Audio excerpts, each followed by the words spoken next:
A very good evening and welcome to the live lounge here in Portsmouth, where Saturday evenings at the Super Series means just one thing: the opportunity to crown the winner and another place at Champions Week. This week has been filled and littered with quality. Let's see which 6 players are going to go all the way, and only one, remember, will lift that £5,000 top prize. Well, Leonard Gates had a dramatic evening in Group B to make it through to finals night. He had to rely on the result between Lisa Ashton and Justin Hood to make his way into finals night. So Lancashire Rose didn't get there, but Stu Wilson did. He came through second place in Group C after winning 4 of his first 5 matches in the group. It was a nervous wait in the end to see whether he was going to make it through or not. As for Jacob Taylor, the Canadian debut has really impressed here at the Super Series. He came so close to winning Group A, he came second in Group B and was top overnight in that particular group. As for Martin Thomas, he was the victor when it came to Group C. Hasn't played much in terms of match action, but he's most certainly sharp, and he showed it here.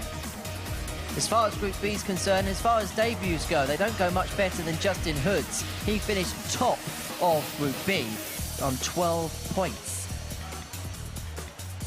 Meanwhile, Berry Van Peer showed some fantastic stuff over the course of the 3 days in Group A, and rightly so, the Group A winner.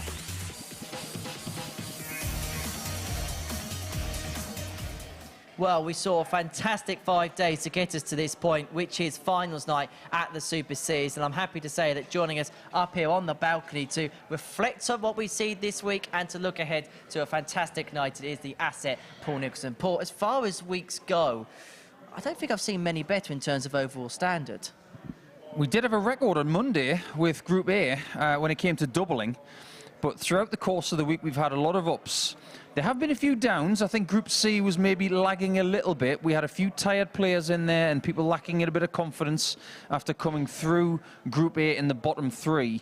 But ultimately, I think the most exciting part of the week was Group B last night and into the early hours of Saturday. That was nail-biting, to say the least.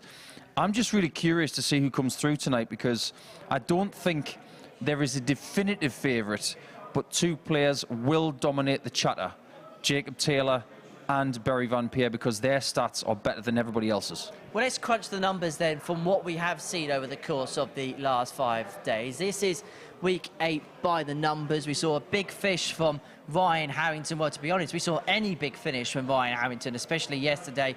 The standout average is 107.36. It wasn't just Berry Van Peer that got it. Jacob Taylor had one likewise too. Yes, he did, and he also had 203.66 averages as well.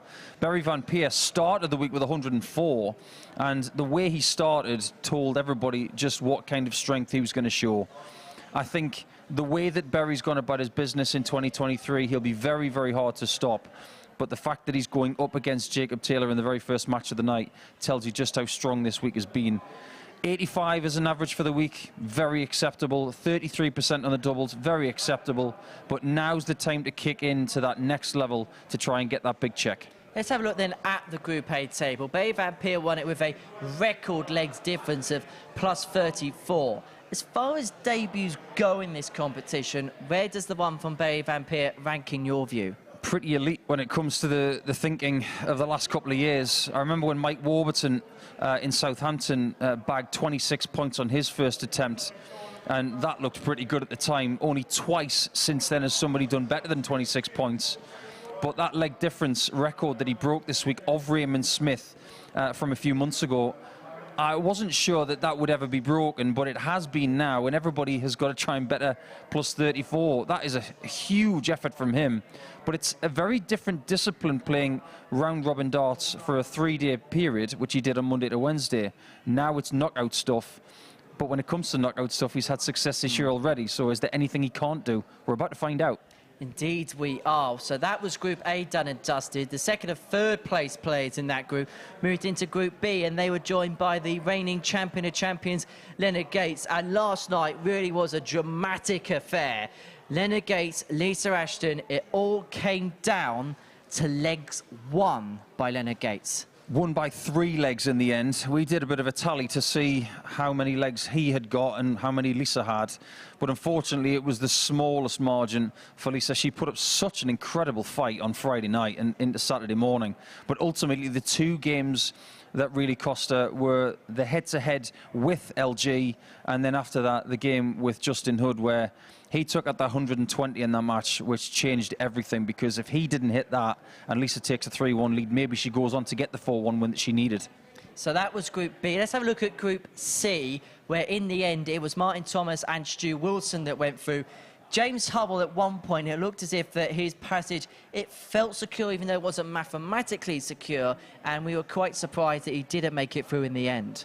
Very tough week for James. I think when he came in under the weather on Monday, it almost set the tone for the week. He was just trying to ski uphill, really.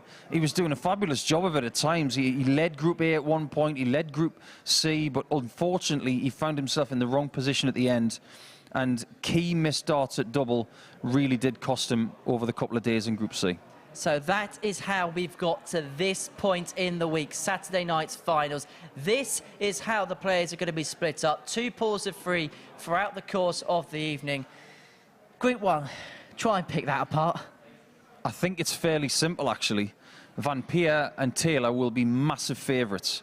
When you look at the standard they've been doing all week long, you've got to fancy them to make it through in the top 2. Stu Wilson has got a really, really big task ahead of him. If he makes the semi-finals, I will be the first person to go to the practice room and say, well done, because that is an awful group to be in this week. As far as Group C is concerned, Group 2, Hood, Thomas and Gates, I'd probably have to say, based on standard, Martin Thomas is the underdog, and he's the one who won Group C. Justin Hood, on debut, fabulous. And Leonard Gates has got a point to prove, because he was here in week 2, and he had a dart to win. If he'd have hit that, he wouldn't even be here this week. This is a great night. And as for who's going to be in the final, I really don't have a clue. And that is the intrigue about it. And this is what the bookmakers think about tonight's proceedings. They have Barry Van Peer off as a 2-1 favourite based on the performances he put in. Leonard Gates at the 10-3 mark is the interesting one. There's 2 interesting ones on that slide. Jacob Taylor at 15-4, Justin Hood at 7-1. I'm intrigued by Jacob Taylor at 15-4. Maybe he's third favourite because he's played more games this week than anybody. In fact, he's the only player that's played 2 groups this week. Everybody else has just played the 1. So maybe the freshness factor comes into it. But as far as Justin Hood at 7-1, that looks inviting. But if you look at the stats, he hasn't been reaching the heights of other players. But you get the feeling that in a knockout type scenario tonight, he might find another level. I think he's going to have to. Well, let's see what you think about proceedings with Asset Saka. As you can hear the players making their way on behind us. It's paying just under 6-1, and, well, it kicks off right from the get-go. Yeah, Van Peer versus Taylor, which is our very first game. We've had a fair few 180s from these 2 over the course of the week, and to get 3 180s or more in that game at 4-5, I think that was quite inviting, actually. Jacob Taylor versus Wilson, and they're looking at Taylor to win that one by 2 legs or more. 11-10 looks pretty good, in my opinion. As for Wilson versus Van Peer on the handicap betting to win by more than 2 legs, or indeed by 2 legs, 5-6. Get a little bit of that, and it's almost 6-1. But we did get one right a little bit earlier in the week, didn't we? And almost 15-1. So let's see if we can get this one right. Anything is possible, and that is the joy about the Super Series. Well, game 1 of our evening sees Barry Van Peer in action. He takes on Jacob Taylor, and it is going to be some match. We're going to go straight to the stage, get the action on. Charlie Cordesfiend's your referee. Paul Nicholson's going to make his way down to the commentary box to join Corinne Hammond. Hello, Corinne. Hello, Henry. Nice to be here again on a Saturday night for finals night, which is what we love.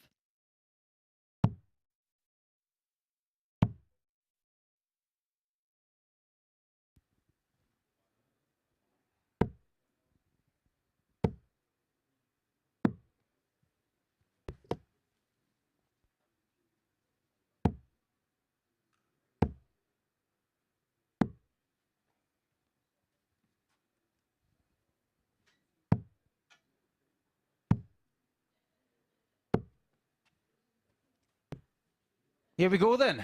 It is Canada versus the Netherlands in our first game. And we have a decent crowd in tonight here in Portsmouth. And Charlie is getting us started. I'm the asset Paul Nicholson, and I'm alongside Corinne Hammond tonight.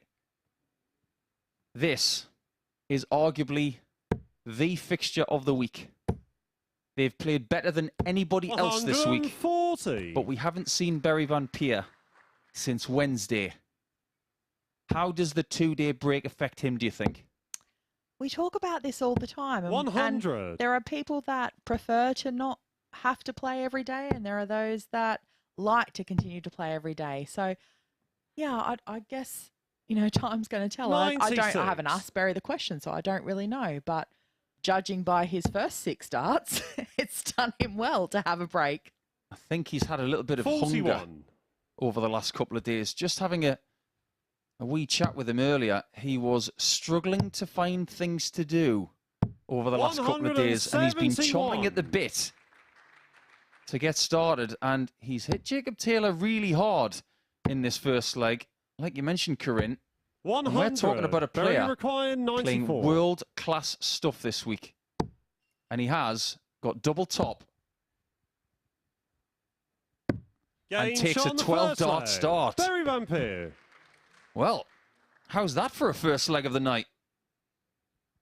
Let's Second hope leg, he it's can Jacob to keep throw it up first. all Game on. evening, and we will all be entertained for the next few hours. We are live on the MODUS Super Series YouTube channel until 43. 10 o'clock local time. And then we will be live on Sporty Stuff TV from 10 p.m. for the semi-finals and the final of Week 8. And if you're tuning in from Central Europe, you'll be a little bit ahead of us. But if you're tuning in from Canada, or indeed from the United States, cheering on Leonard Gates this evening, you'll be drastically behind us. Still enjoying a little bit of daylight there in North America. But as the sun goes down here on the south coast of England, we can't ignore the fact that this week Barry van Peer has been outstanding. 15 games played, an average of 93.32 and 44% on doubles for 15 matches. What does that tell us about him? Yeah, anyone who can have some doubling like that is playing some world-class starts, because we all know that everyone can hit scores, everyone can, you know, hit those 180s, 140s, 171s, 177s, but if you can consistently finish like that, you are going to win 95% of your matches. 45. It's pretty close to 95% of his matches, actually. 26 points from a possible 30. 99. One of the best Group A campaigns that we have seen under this roof. He's only betted 160 as a finish once this week. 164 is his best. This one's out of left field. 60. And all he can do is leave 100, so Jacob Taylor 74. Double top. 34. And bends the wire. Barry require 100. Big chance, because this is for a break of throw in Group 1 of 2 here this evening. You get 2 games in the group. Jacob, if you win them both, you're through. Simple as that. Round the houses a bit. Game shot. And that's a great third dart, isn't it? Jacob Taylor. Double five's a tricky one as well. We saw Lisa Ashton to throw first. in Group B over the last couple of evenings on double five. Way too much. And for me, that's the reason why she's not here. Tops and tens cost her a place in the finals. 57. Yeah, and that is quite often the problem with tops and tens. You have to be really good at those because you don't want to leave yourself double five. 83. Here's the situation tonight. If you've not tuned in before, if you're a regular viewer, welcome back. But if you're a new viewer, thanks for tuning in. 134. 2 matches per player per group. It's graded on points first, then leg difference. And there is that scary prospect that if all the results go the same way and everybody gets a win in a group, we have a 9-dart shootout if they cannot be separated. 60. But the easy formula for us to understand when it comes to progression towards the semi-finals, which is knockout, if you have 2 points 125. and a positive leg difference after your 2 games, you're safe. We like when there's a bit of darting drama, though, Paul. We like to see it get down to the 74. wire, Jacob sweating out the Mackay, results of the last 153. game of the group. See if we're going to have that 9-dart shootout. I think we're due one.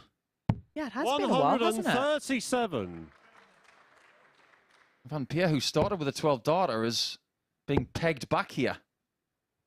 140. And success Jacob in Group Mackay, A 16. is not a guarantee of success on a Saturday night.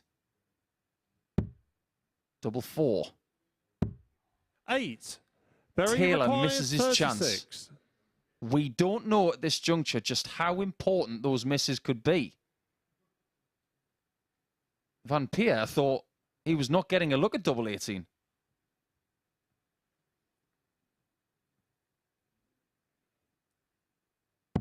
Game shot on the Beautifully third done. leg. Barry Van Peer. A real bonus for him, but a missed chance for Taylor. And as you Fourth leg, said, it's we're Jacob not to going to throw know first. right at this Game point on. what it's going to cost him, but you kind of have that feeling that maybe he's going to look back on this or on that leg and think, 100. yeah, that was the one. He must break in this match. If he doesn't, he loses. It's that simple. 100. And those darts at double 8 and double 4 were to get that break of throat. Let's talk about his stats for the week because he's narrowly behind 140. his fellow Group A competitor because Jacob Taylor is the only player tonight who was playing in 60. 2 groups. He came second in Group A behind Berry, and then he was second in Group B as well. He's played 23 matches this week, 98. averaging 92.67. That in itself is very close to world class. And his doubling has been 38%, which is better than normal. 171. A 171 to leave 170. We're really starting to see what these guys can deliver. 131. Berry required 170. The other 4 players have got a tough act to follow after this opening match. Haven't they just? 58. Jacob required 32. Can't miss this time. He's been so good on double 16 this week. Game shot on the fourth leg. And another third Jacob dart Taylor. conversion when he throws first gives us a tied match at 2-2. So far, Fifth leg, it's Berry to throw first. the Game averages on. tell you a bit of a strange story. There's almost 10 between them, but they're locked. Stu Wilson is the 96. other player in Group 1, and he has not been playing at the same level as these two this week. So you get the feeling that these two are the favourites to 100. progress to the semi-finals. Although we can't write him off just yet.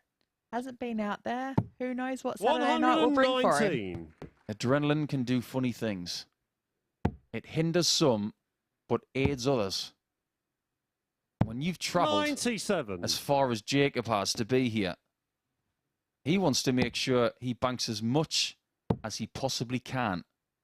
He's already guaranteed £500 by getting to Saturday night.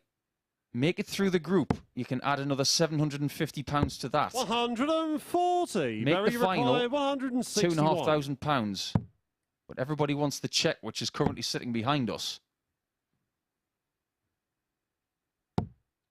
93. Jacob, you require 164. This would be a good time to get your best finish of the week. 100. Berry requires 68. They can barely be split. Both on a 2-darter. Both have had 4 visits. That's 27. You could use another 9.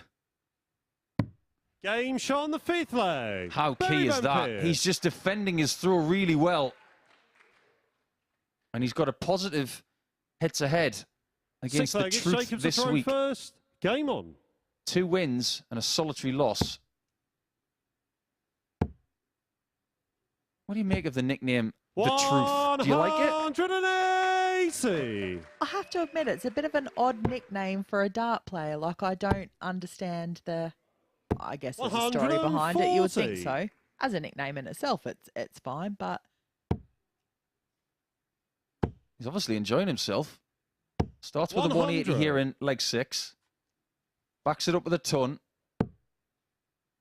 And he's typically Canadian in his approach. 96. Relaxed. Takes everything on the chin.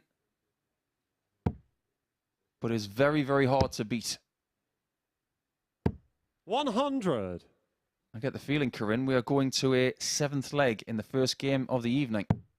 and is that going to set the scene for the rest of the evening? 133. Barry's done well to leave 132, which you'll fancy if he gets a look. Are there many 57. other shots Barry, you require that professional dart players 132. like more than 132 to finish a match? Oh, it's a great finish though, isn't it? If he's going to miss the ball, he wants this start to be in the 25, just above the button. That's even better. He's got the 2 bulls. Ah! 100. Oh, I thought he had it. Jacob, you require I honestly 64. thought he had it. What a finish that would have been.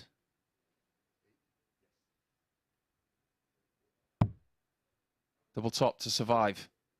Game Oh, shot what a on the game this is. play. Jacob What a game this Taylor. is. And as we go into leg 7, let's have another look at the averages because they're worth looking at. Van Peer Seventh almost final leg, 100 it's Barry to and throw Taylor first. doing Game pretty on. much exactly what he's done all week. Yeah, it's just those missed doubles that have cost Taylor there. And 6 holes of throw as well. 60. Van Peer 60% on doubles. But if you look at the amount of darts at double that Jacob Taylor has had, 96. he's had more than double the attempts. So has he missed his chance? We talked about leg 3. Just how important will it be 91. that he missed darts to break then? Will he get another look? It won't be long until we find out, Paul. 45. Yeah, because they don't hang around.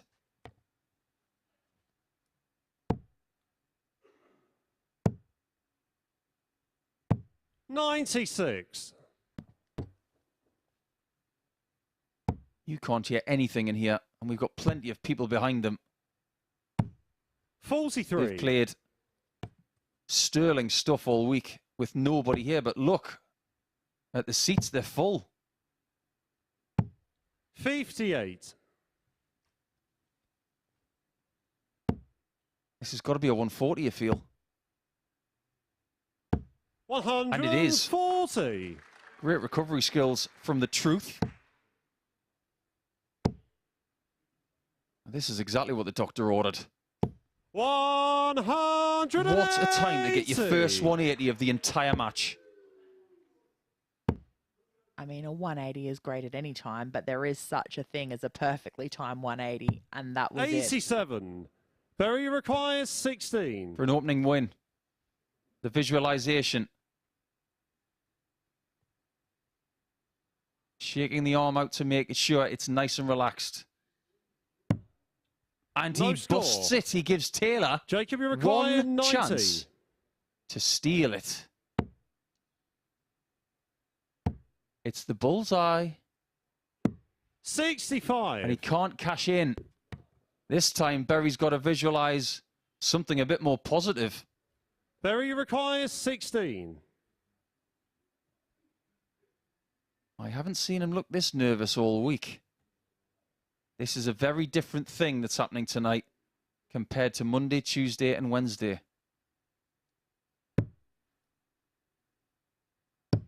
Game. But he shot, does get the and win. match. Barry They've Van had some Peer. ding-dongs this week, but this one goes the way of the man from the Netherlands. 5 countries represented tonight. You've just seen 2 of them, but the first game goes to Barry Van Peer by 4 legs to 3.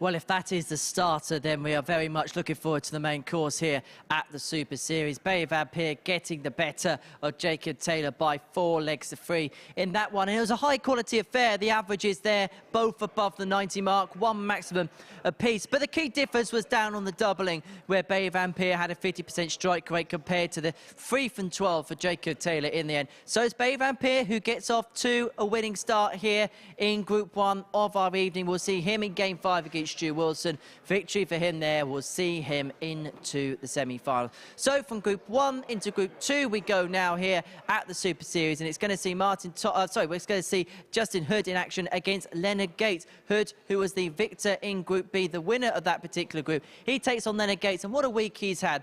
This time last week he was preparing for a Champion of Champions semi-final. He'd go on and win that tournament and lift a major TV title. We're going to hear from both players now, beginning with Justin ahead of their finals night campaigns. Justin, welcome to finals night here at the Super Series. It's been some debut for you here, hasn't it? Yeah, I've enjoyed the couple of days so far, and hopefully have a good night tonight and win it. Going into it, obviously it was a tough group, but to top it must give you a lot of confidence. But when you spoke to me on Thursday, you said you had that confidence anyway. Yeah, it's this game of darts, and it's as hard as you make it, and I like to make it easy sometimes. Has this experience lived up to your expectations? Yes, definitely. This setup here is lovely. Just everyone's relaxed out there, and it's good atmosphere, and go out there and play your best darts when you're like that. You said to me on Thursday you've come here to win. You're now into Saturday night. Is that possibility of the $5 just lighting up a little bit in your eyes? 100%. 100%. I'm here to win that. The amount of Chinese food I could get with that is just phenomenal. I'll tell you what, I'll give you the number of a very good takeaway. I wish you all the best, Justin. Thank you very much. Leonard, welcome to finals night here at the Super Series. Boy, did you give us some drama last night? Oh, yeah. I made it harder than what it was supposed to be, but not taking credit away from the opponents. They shot and they pushed me, so I just had to push back and come out, you know what I mean? So you had to wait for the outcome of the Lisa Aston-Justin Hood game. Did you watch that match, or did you just want to see whether you were through or not?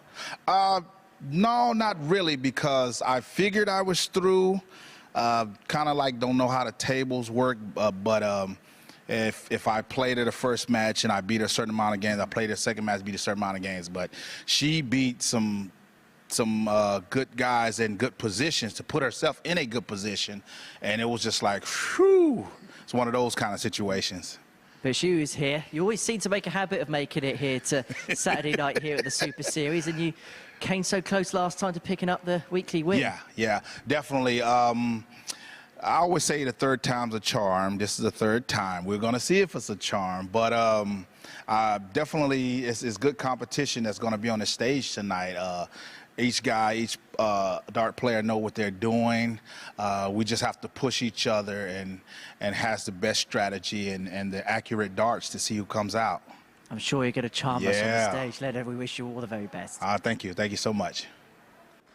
So the first game of Group 2 sees the United States up against England. It is Leonard Gates up against Justin Hood, and we really are looking forward to this one. These two went toe-to-toe in Group B. What are they going to do in Group 2? Let's find out in the company of your commentary team. It's Cohen Hammond and Paul Nicholson. Thanks, Henry. If that first game is anything to go by, then maybe this is going to be the next course, like you said. This is a strong game in its own right. But we'll see what the debutant will do up against a man who's had maybe more people talking about him in darting circles than ever before in the last 7 days. He's from Houston, Texas. But he's been in England now for about a week and a half. Game on. He's spending more time in the UK than ever before, Corinne. Yeah, and let's not forget, he's no stranger to a Saturday night finals night here at the MODUS Super Series. 60. Been there, done that, got the postcard. Just needs the rubber stamp now. Exactly. He made the final last time, but wasn't able to get over the line.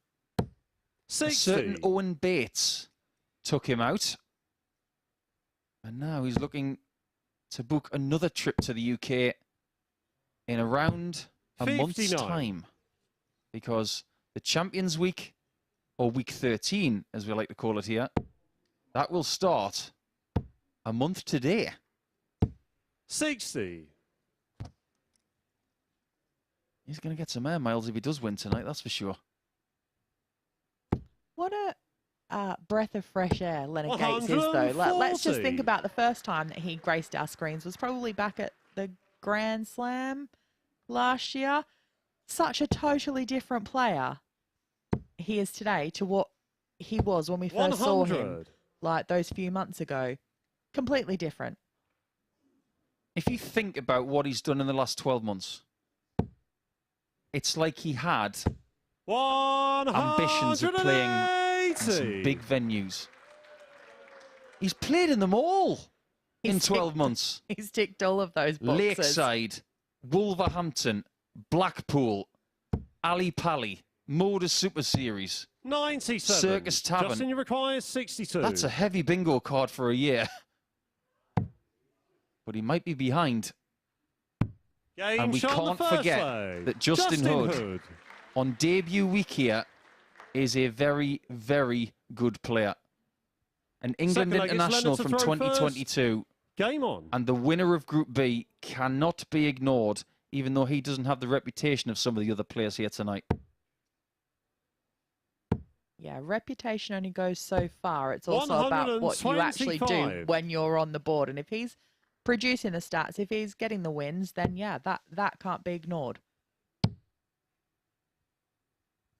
When they played last night in Game 3, Justin Hood won by 4 legs to 1. It wasn't a brilliant game. They both averaged low 80s. 100. But there was a lot of tension here last night. A lot of the games saw some key hits and some massive misses at double. But he has beaten Gates twice in the last 2 days. Beat him 4-2 on Thursday as well. So does he have Soldier's number? He'd definitely be having some confidence coming into the game, knowing that he's already got a win twice. 135. Leonard, you require 96. Counting from the gods there from Justin Hood. We've just learnt a lot about him by doing that. I don't think any player would have done that this week apart from him. Game shot. But it's 1-1. It's completely irrelevant because that 12-dart leg equals things up. I get the feeling that this third meeting of these three this week, these two, sorry, is going to be the best of the three. 96. There is a possibility that they might play twice tonight as well. Because if you make it through your group with your opponent, for example, Justin and Leonard, they could both win their semi-final and play in the final game.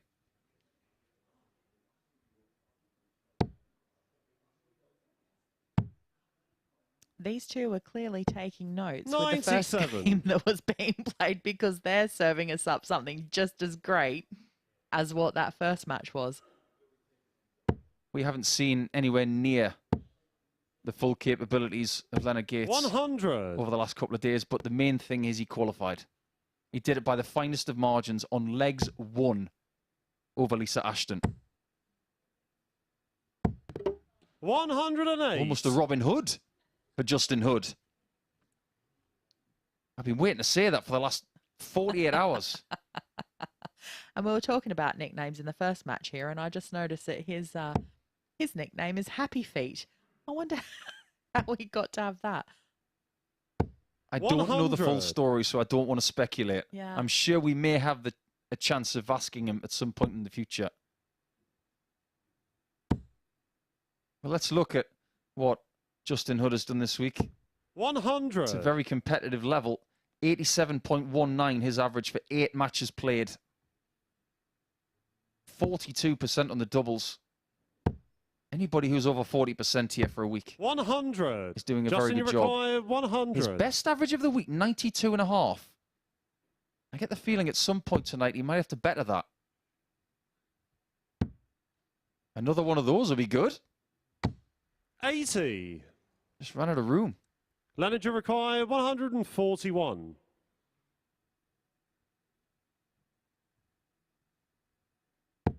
It's on. It's still on. It's only been done. Leonard Gates. That is a world-class finish from a player who was maybe playing the best darts of his life in the last week and a half. Fourth leg, it's Leonard to throw. And let's not forget, game on. This guy has got the best competitive average in the World Senior Championship of any player. Better than Taylor. Better than the two-time champion Thornton. Better than anyone. Life begins at 50, right? I mean, as I said, he just, now that we've seen a lot more of him around playing in different events here and there, he just seems to be a completely different player than what he was pegged as being when we first saw him.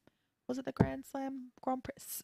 It was one of the ones that he played in last year. And there was a lot of talk about his counting and finishing and all those kind of things. But you wouldn't think about that now, looking at him, like watching him play. Not at all. Excellent point, actually. We were talking about the venues that he's played in over the last 12 months. I forgot about Madison Square Garden. Oh, yeah, of course. Yeah. For the World Series. Yeah. It may be the most elite list of venues that anybody's played in a 12-month period. And he's playing at an elite level. I just want to give you an insight into how good he is playing at this juncture, because if his average dips... 43. Leonard, you require 44. Hang on a minute. This is the best we've seen this week so far. It's not like Justin Hood's playing poorly. This is the best he's played this week. But he's 3-1 behind. Leonard Gates. And is Leonard doing what Edwin Moses used to do at the 400 hurdles? He would speed up in the final 100 and leave everybody in his dust.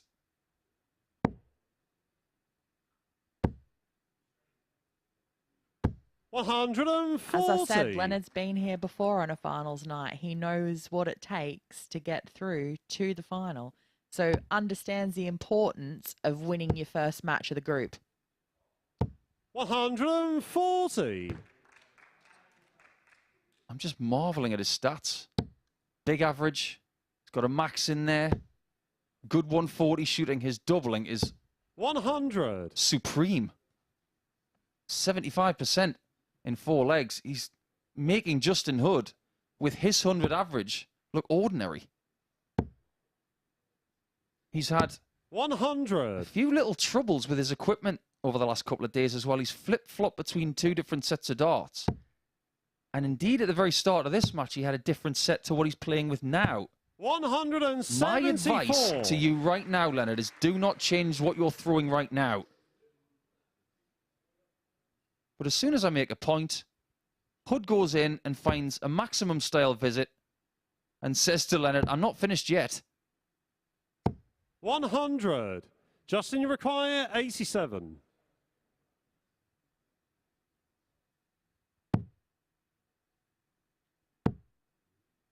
Well, sometimes he does put that dart in and maybe does throw it a little bit too quickly. Leonard, you require this 161. Is to win the match. And because he's hit a 141 in this game, it's not out of the question. He's got the bullseye.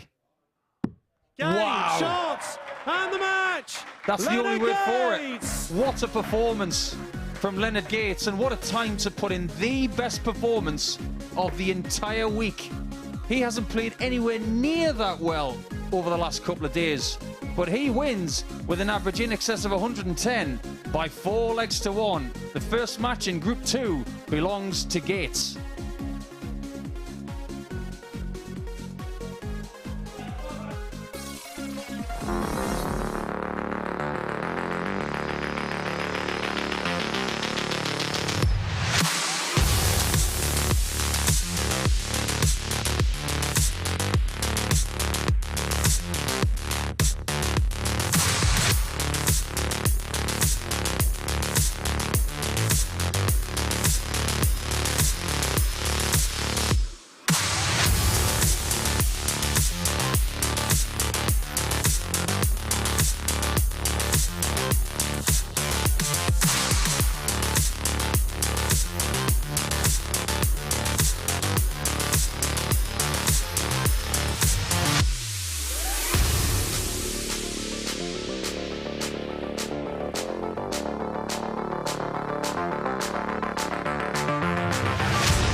This is hotting up, isn't it, this week at the Super Series? Finals night just continues to get better. Leonard Gates has just put in the performance of the week there to get the better of Justin Hood by 4 legs to 1.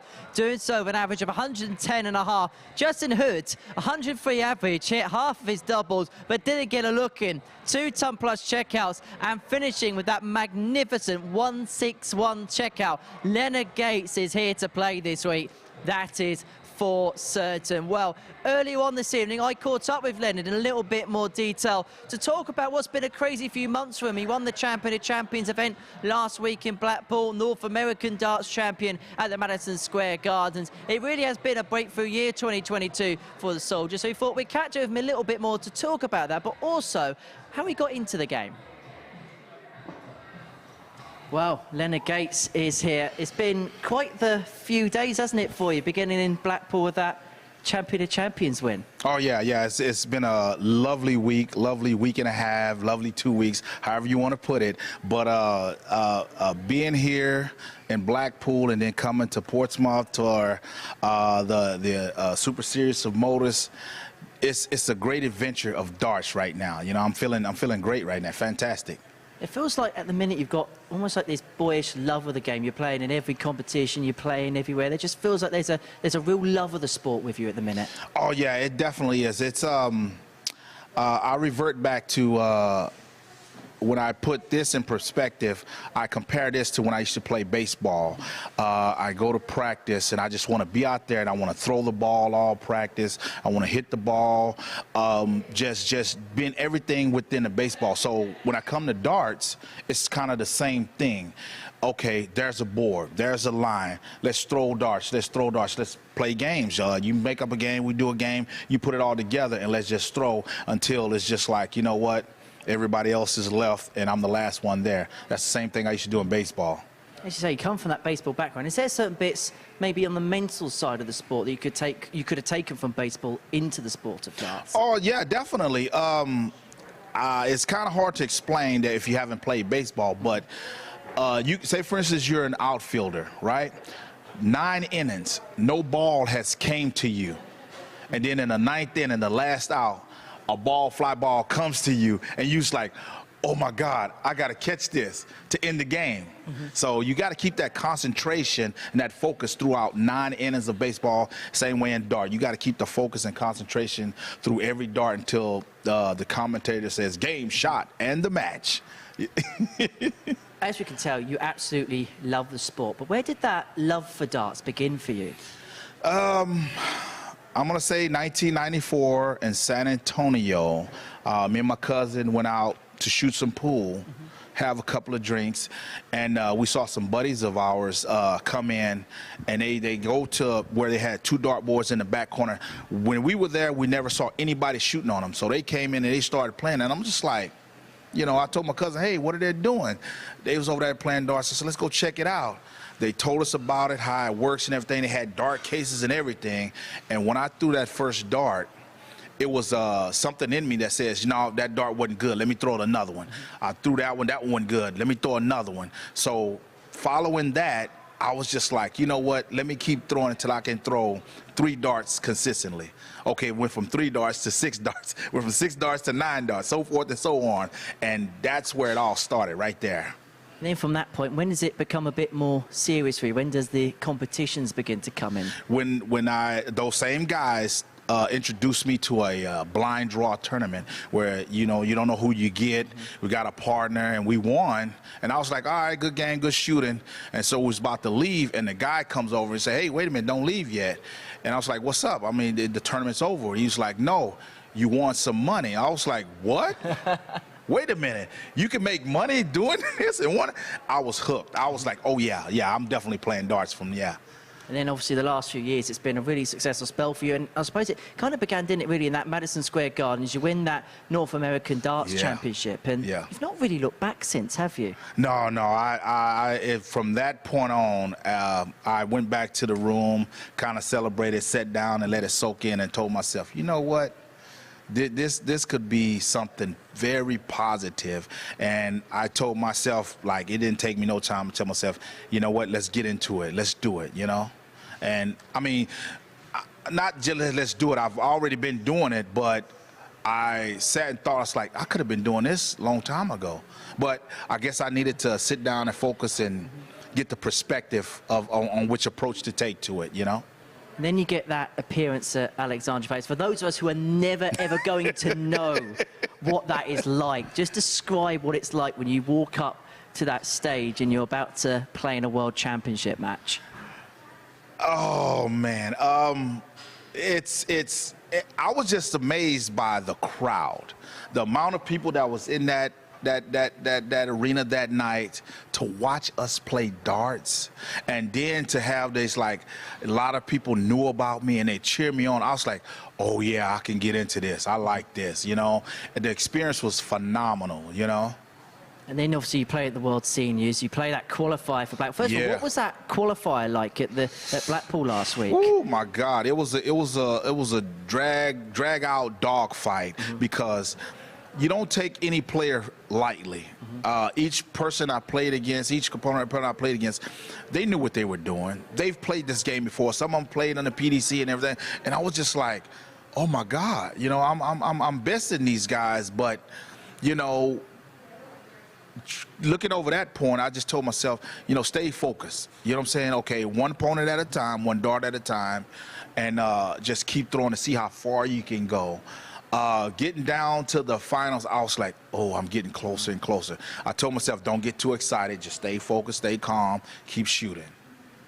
And then you draw Phil Taylor. That must be an absolute dream come true.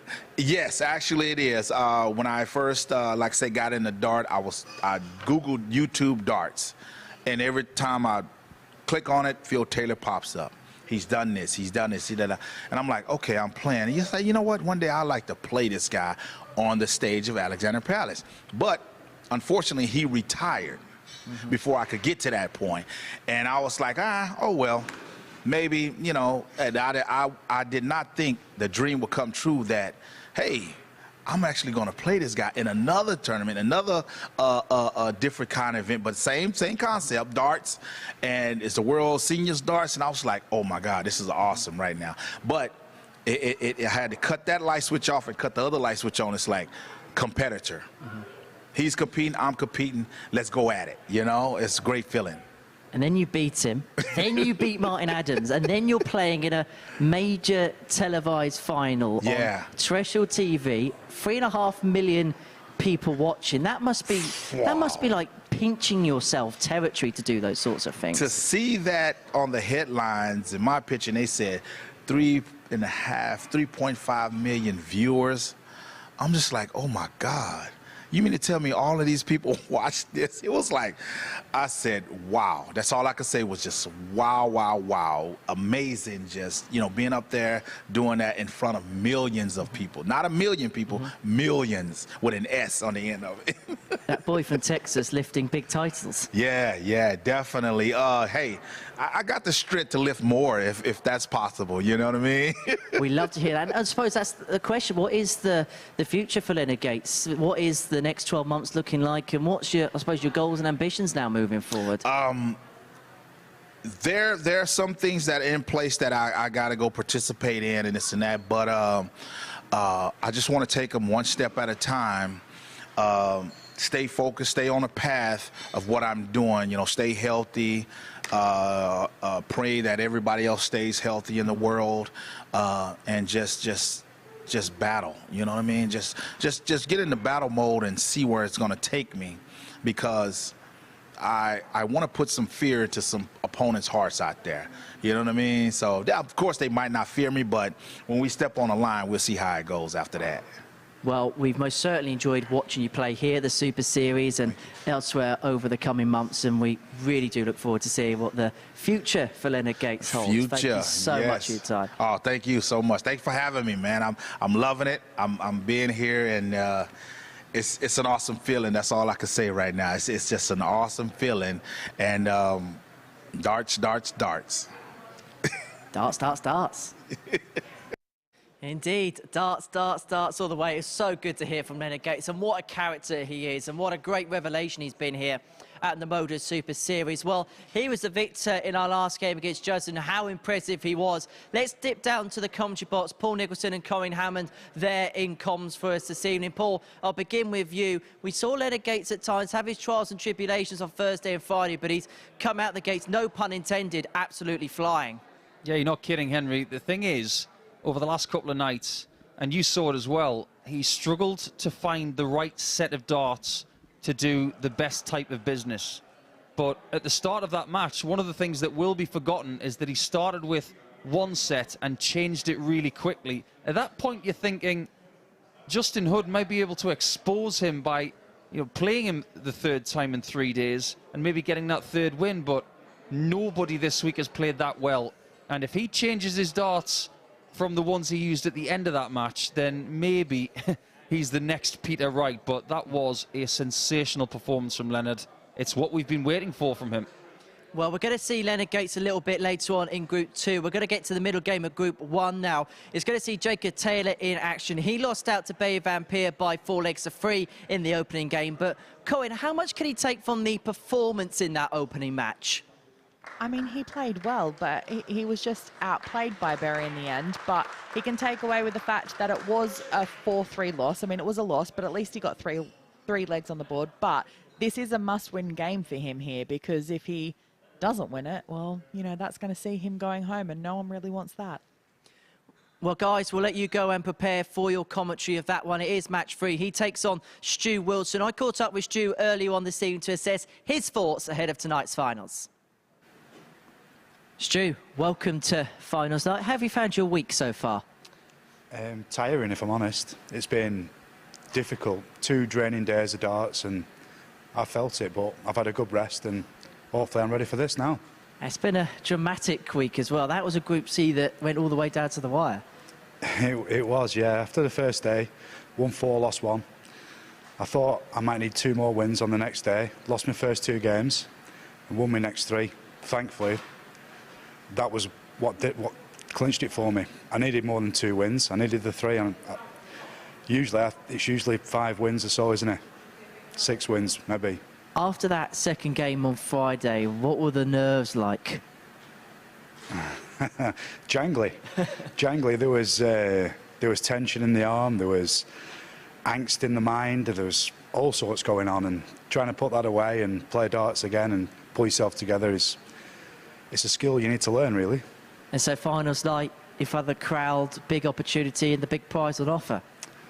Yes, there is. Some very, very good players in the back there, practicing away hard as we speak. Hopefully, I can play my game and it'll prove to be enough. Look forward to watching you play. Stu, good luck. Thank you very much. It's match 3 of our evening here as Jake Taylor takes on Stu Wilson. And in the commentary box, as we know now, it's Colin Hammond and Paul Nicholson. Guys, it's all yours. Thanks, Henry. Now we see what Stu Wilson can do up against Jacob Taylor, who knows what he has to do. Let's face it, we have seen 2 people defeated tonight who didn't play bad at all. But the thing is, and the truth is, a win is needed for the man at the back of the stage. Like Corinne said around 3 minutes ago, if he loses again, it's bye-bye birdie.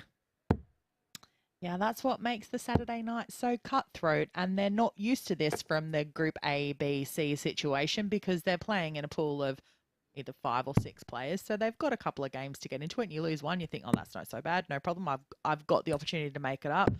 Saturday nights aren't like that. Jacob to throw first. Game on. And Stu Wilson said, in what to me looked like quite a nervous interview with Henry, that he lost early on Thursday. 60. He lost early on Friday. You can't lose early on Saturday. I think this is about as close to a perfect format as we can have here on Saturday. 85. I've heard players in the past say, oh, why don't we have 3 games per group? Oh, no. Make it really tight 50. like this. There's a lot on the line, a lot of money and opportunities.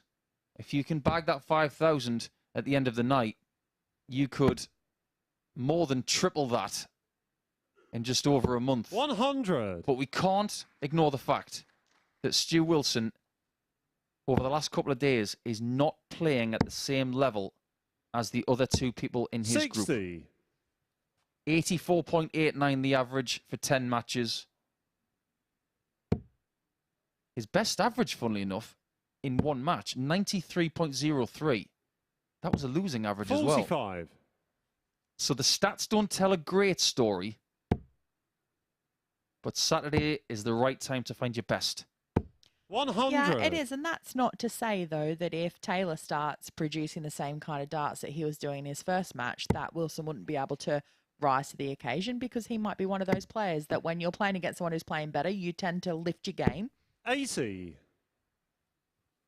Although Taylor so far doesn't seem to be playing like what he was against Van Pitt. So maybe he's kind of the same when he's playing against someone that's playing really well. He'll raise his game. 140. I do wonder if fatigue will come into tonight for Jake Taylor. He's played more matches than anybody this week. But Stu Wilson mentioned that he was tired after 2 days of competition. He did look almost exhausted at the end of Group C. 65. But I think that was more mental 91. than physical. 82 left with 2 darts in hand. And he's going bullseye. Was that the right call?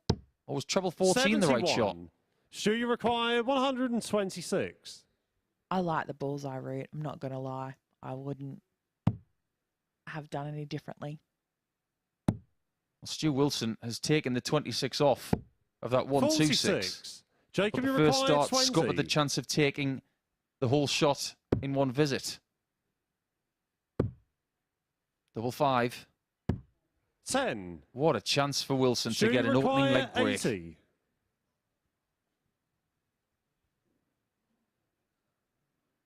When the nerves appear, the averages can plunder. Bullseye. 35. He had his chance. Jacob, you require 10. He might not get another one. Game shot on the first And he doesn't get leg. another one. Jacob Taylor. This would be quite a nervy game for Taylor because, you know, as we've already talked about, if he Second loses leg, it's this Stu game, to throw then, first. you know, Game on. that's game over for him tonight. So it's understandable that he's maybe not playing to the same standard that he was in his first match against Van Peer. 140. Needs to improve it. And we also need to say that winning this game may not be enough. Mm-hmm. It does depend on the margin of victory. 100. I'm not going to sit here with you, Corinne, and talk about all of the different permutations because there are so many of them. There are a lot. We'll talk about that when we come to game 5, which is Wilson versus Van Peer. 135. We will know at that juncture just what Wilson needs to do. He may not have to do anything because if he wins, it will just be a shootout with Van Peer for the top of the group.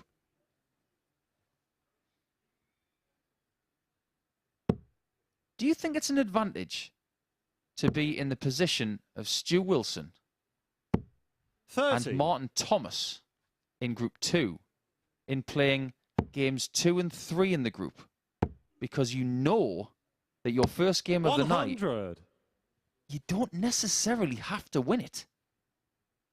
You've got more information than the players who play the very first game of the group. That is true. However, you are on the back foot 100. with the fact that your first game is against someone who has already played.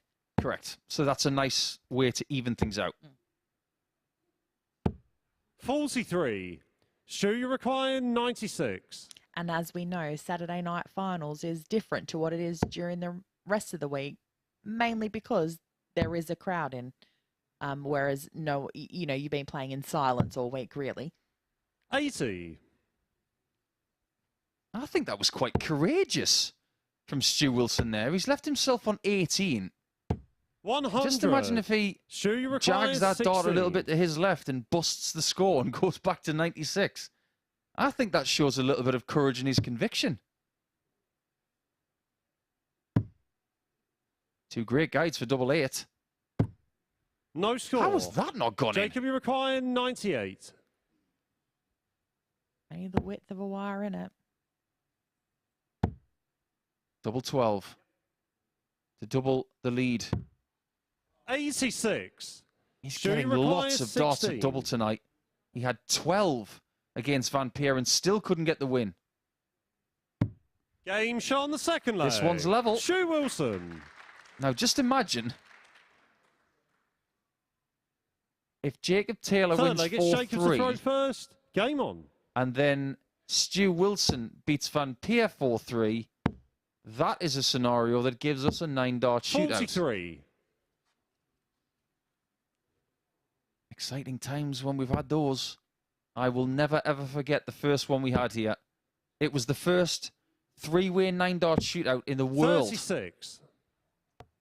Ryan Furness, Lee Shewan, and Andy Hamilton. Yes, I remember. I was here. Not in the commentary box, but 85. I was here. And Ryan Furness came from nowhere with a well-timed 180. Yeah. Just like that 180 that we saw earlier tonight from Barry Van Peer. 95. Getting a 180 in a 9-dart shootout, yeah, that's pretty impressive. Mm-hmm. 58. One thing about Jacob Taylor that has impressed a lot of people this week is his level of performance in the first 4 days of the week. Averages of around 93 to 94 for the first 3 days. Thursday, close to 98 for the first day of Group B.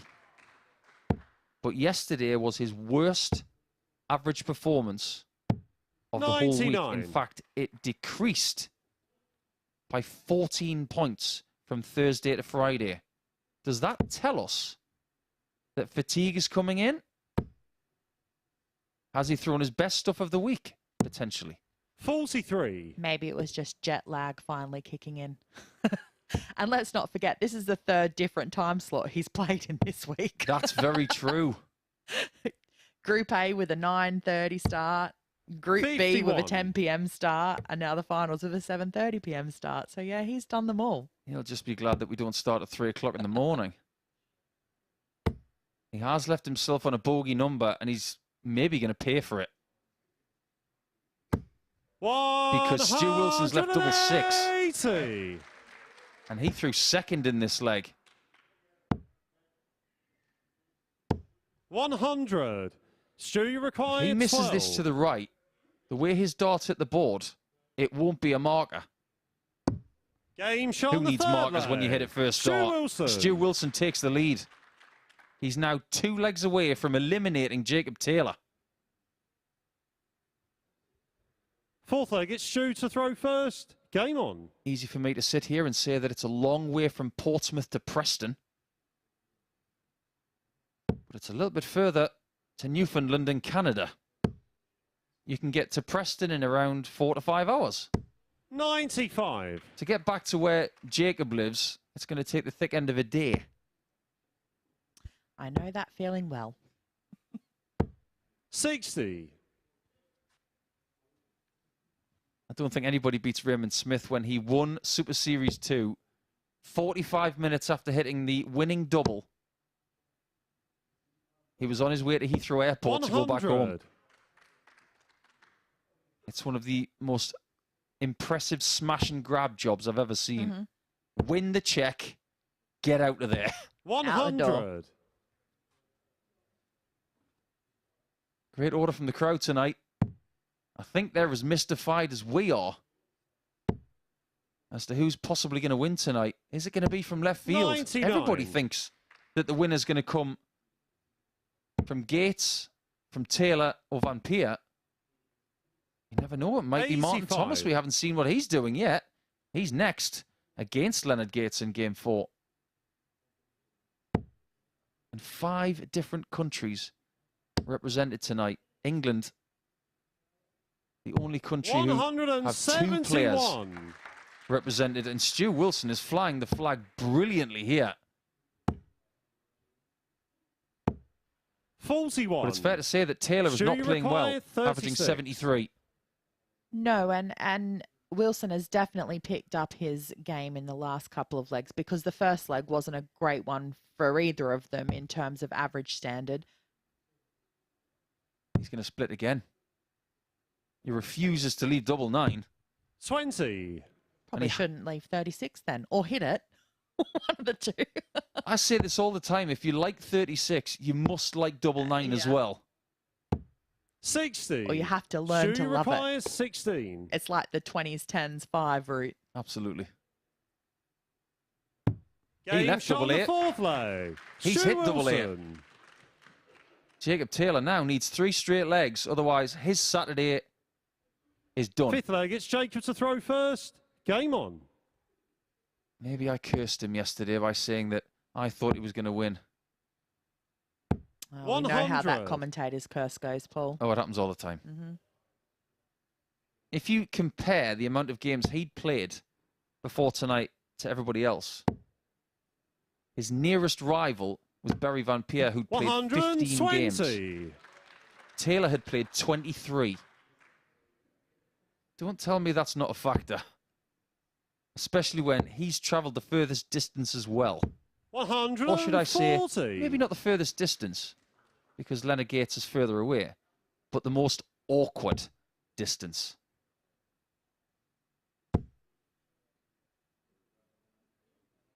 Will the real Stu Wilson please stand up? Over the last 3 legs, he has been really good. And this is the kind of stuff that we had from him 100. in the middle of the Thursday session. I mentioned that 93 plus average, which is his best of the week, being a defeated average. He's not at that level.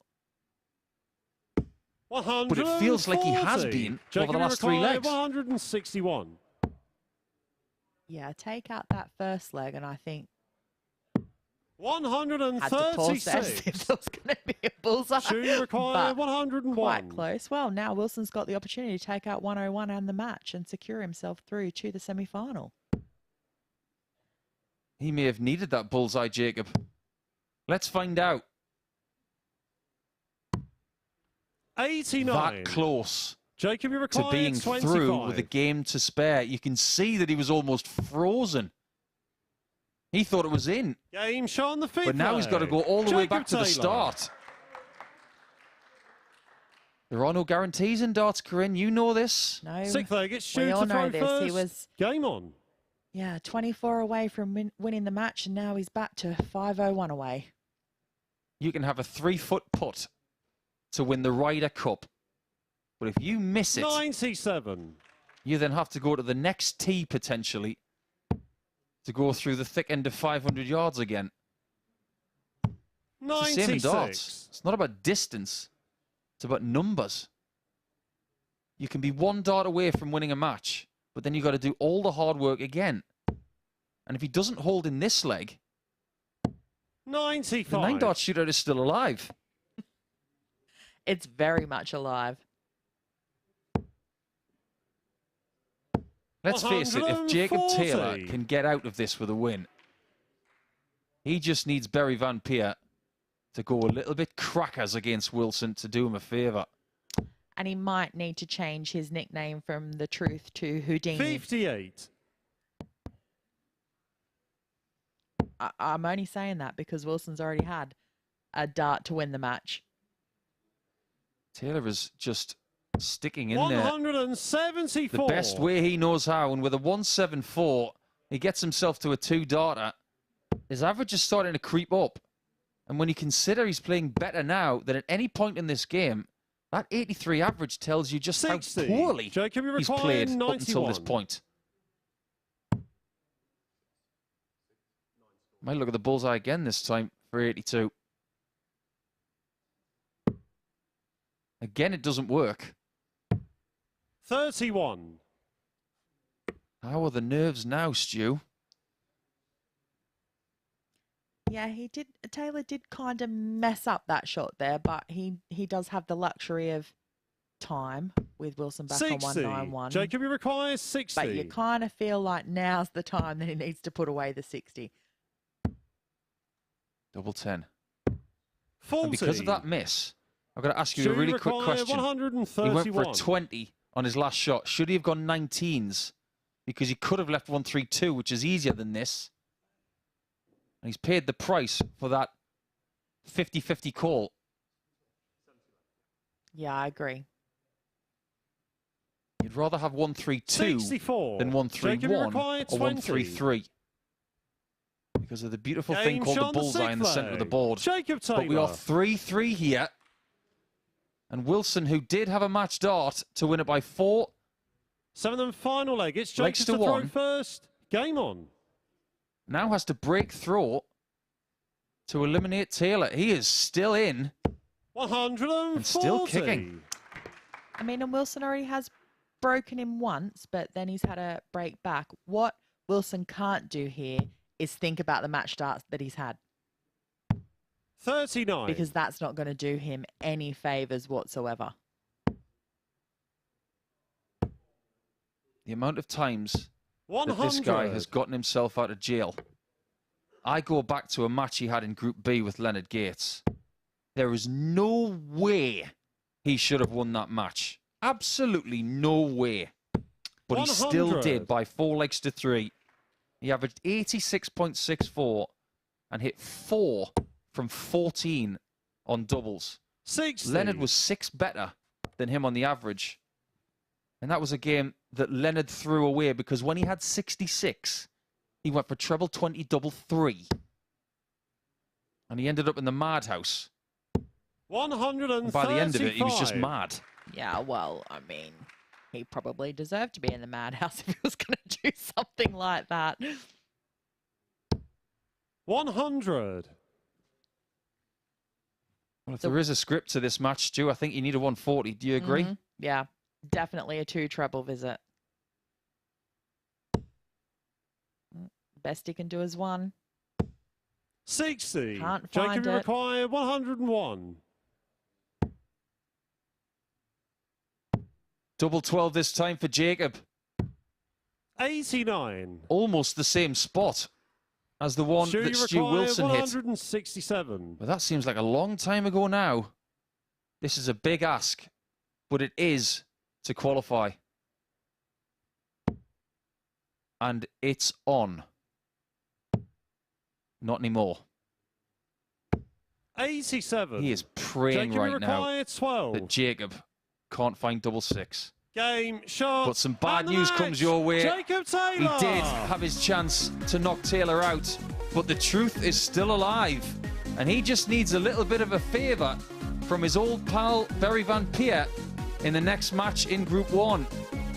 Well, it's 4-3 to Jacob Taylor, and we got more from Group 2 coming up.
Well, we are going all the way in Group 1. Jacob Taylor coming back from 3-1 down to get the better of Stu Wilson by 4 legs to 3. An 82.5 average is actually down on some of the numbers we've seen from Taylor this week. Stu Wilson average just under 85.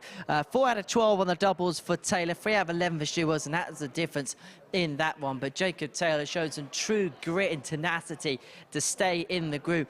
And dare I say it, even the possibility of a 9-dart shootout could happen in Group 1. Well, we're going to head into the middle game of Group 2. It's going to see Martin Thomas in action. He takes on Leonard Gates now. Gates won 4-1 against Justin Hood in the first game in that particular group, and he did so with an average of 110 and an excess. It was a really good performance from the American champion of champions. As for Thomas, he hasn't had as much game time recently as he has done in the past. He's used this for match practice, as you'll hear from now in his pre-match interview. Martin, welcome to finals night. It was some day yesterday for you, wasn't it, here? Yeah, it was nice to get through the group and win it outright with the field who were in there. So I was happy with it, to be fair. Have you found the week in general? We saw you play a little bit at Q School, maybe not so much elsewhere in other tournaments. Where was the game leading into this? The practicing's really going well, but the difference is I haven't had that much match practice, and when you keep, how I look at it is match practice better than practice, so you've got to keep going and doing the Welsh tour, as we call it, and just keep going and to build your confidence back up, because a lot has happened back at home that a lot of people don't know about, so you'd rather sometimes be there instead of doing that, if that makes sense. Absolutely. So you've had that match practice, you've had 10 games to get into tonight. Do you feel close to that peak Martin Thomas going into this evening? Well, if I could take my practice, like everybody, if I could take my practice to the board, yeah. But I could see the confidence is coming back now, instead of before I was doubting myself all the time, and now it's just, I'm starting to enjoy it again. So when I enjoy it, I think I can hold my own, like, so I'm really looking forward to it tonight. Well, confidence is everything we want to hear. Martin, we wish you all the best. Thank you very much. Martin Thomas kicks off his campaign for the evening against Leonard Gates, who's already got a victory under his belt this evening here at the Super Series. Who's going to win this starting battle? Let's find out. Colin, Paul, it's all yours. Thanks, Henry. This is possibly more intriguing now because of what Leonard Gates has already done tonight. And just imagine how Martin Thomas feels. The winner of Group C is now up against a man who was playing better than at any point, possibly in the last week. And I'm including that Champion of Champions win in Blackpool a week ago. That performance that we saw from Leonard in Game 2 against Justin Hood was outrageous. But this man... First leg, it's Leonard to throw first. ...is a group winner this week. And he has not lost a match for quite a while. He didn't lose one yesterday because he was 5 from 5. And he won his last match of Thursday with 83. his best performance of the week against his pal Mike Huntley. In fact, somewhat ironically, the last person to beat him was Stu Wilson on Thursday, and it was by 4 legs to 0, Corinne. Wow. If you hadn't have said that, I probably wouldn't have believed it, but yeah. 135. But Group C was good to him, particularly Friday, bagging 16 points from a possible 20. And he was the best player. He was the most fired up player on Friday. When everybody else was getting a bit jittery, he was thundering through that 60. group. And it was very interesting what he was saying to Henry just there, Corinne, about enjoying it again, getting his confidence back, but it has taken time.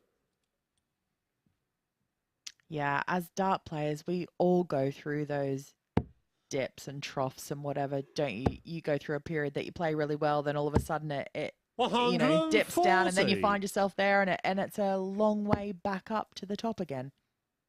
And confidence can be lost quickly. 140. But to be found, it takes time. It's just the way it works.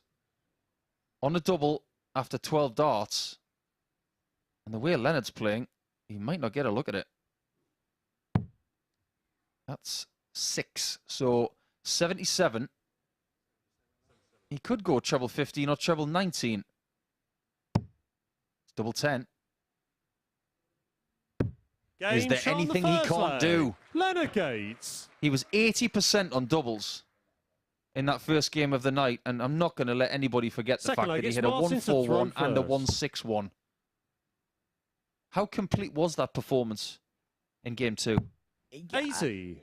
That was, and I think particularly because it is such a short format as well, like let's not forget that, only first to 4, but it was a complete performance. There wasn't really anything that he did wrong 70. in that match at all. All he can really ask for is visit perfection. 100. On the doubles. You might just have 50% or even 33% on your doubles. But if you've taken your double at the first visit every time, 60. You can't ask for more. You might get more, but you really don't mind Stats are just for us. The players, all they want 82. are the legs in the bank. Yeah, stats don't always tell the true story of how a match has played out. I just look at Justin Hood's average. 59. Against Leonard Gates, 103.02. He was 50% on doubles.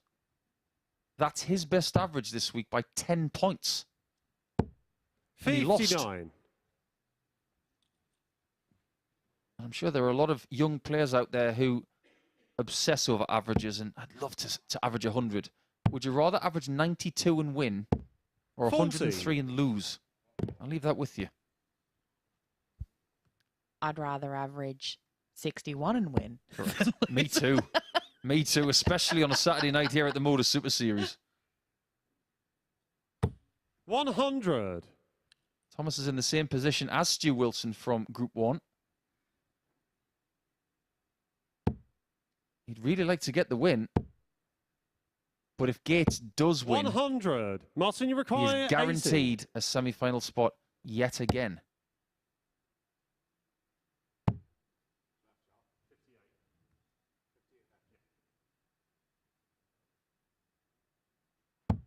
$40. No panic there for Martin, who apparently yesterday, when he got through Group C, 100. was more Martin, you excited require about the fact that his 40. son had won a game on the development tour. Game He's shot won on a the leg second right there. leg. Martin And this one's all Thomas. tied up. At this juncture, I will like to congratulate Third leg, it's Leonard the to players throw who have first. had success Game on the development tour over the last couple of days.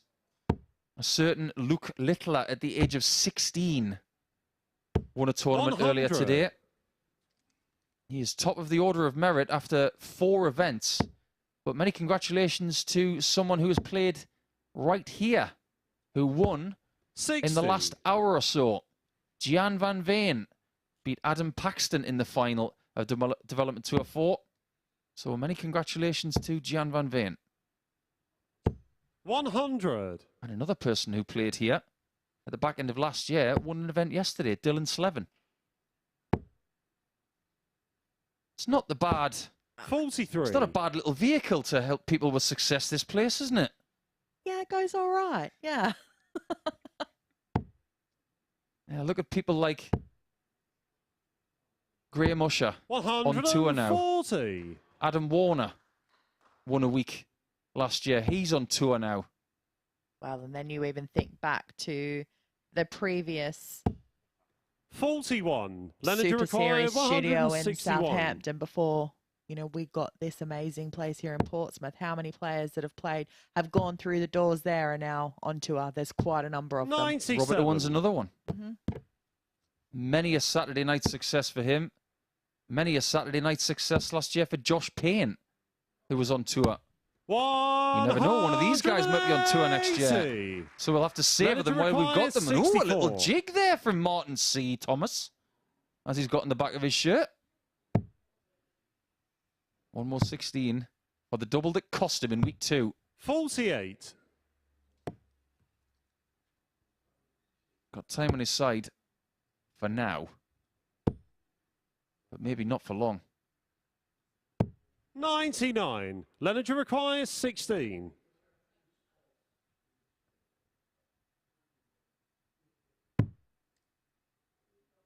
Double 4. Game shot on the third leg. He's 2-1 up. Leonard Gates. And he's inching towards a point where qualification is imminent.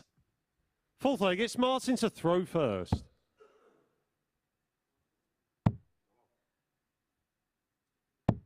$84. I'm just doing my sums, Corinne. Do you remember what I was saying at the top of the show about having a minimum of 2 points and a leg difference of +1 or better? I make 66. it that Leonard Gates is through. I was just thinking that even if he was to have a loss here, it worked in his favour that he had 100. such a marginal win in his first match, winning 4-1 against Justin Hood. Thinking, yeah, that's probably enough. 59. If he loses the next 3 legs, his leg difference will go down to +1, and he already has the 2 points. So we can confirm now that Leonard Gates is in the semi-finals again. He's the first person through.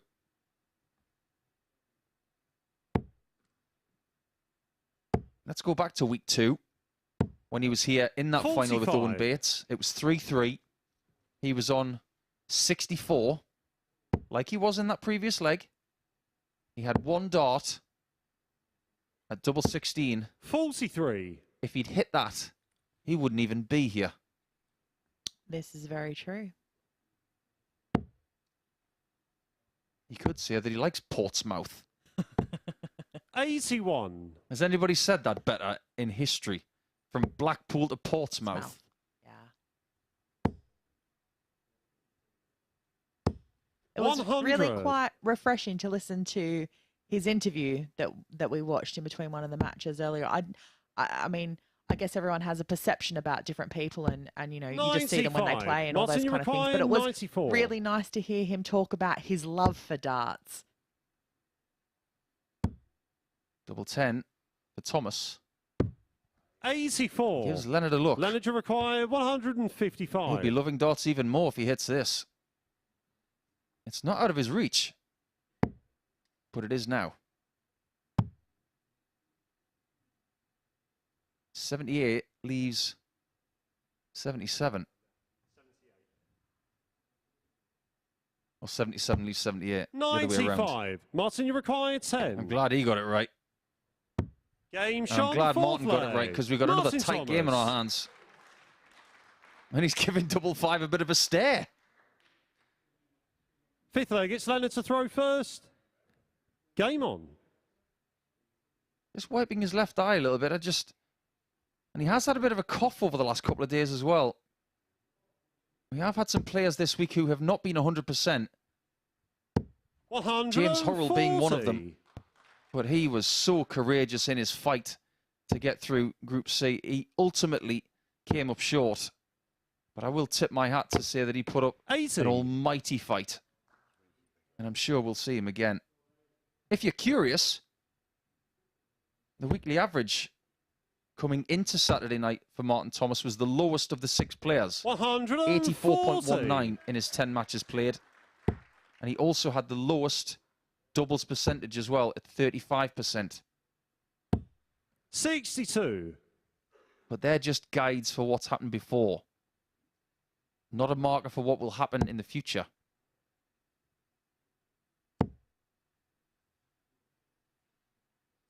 $135.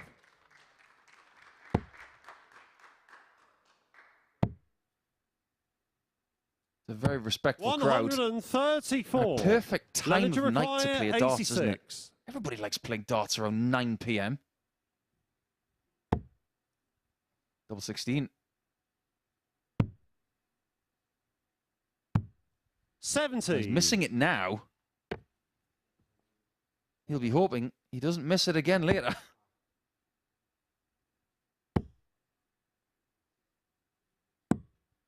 $53. He's got plenty of time. Leonard, you require 16.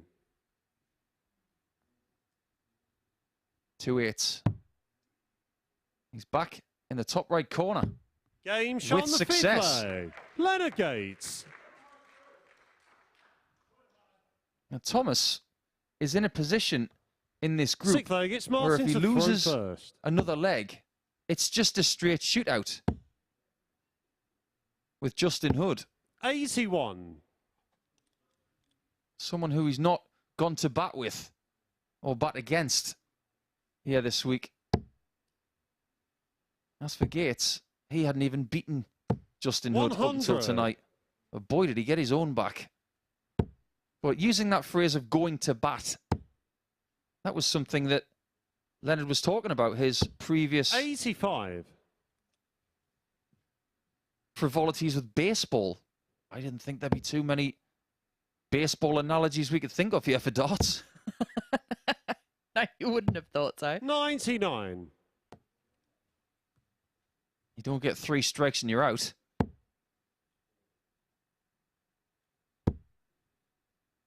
We do have an umpire.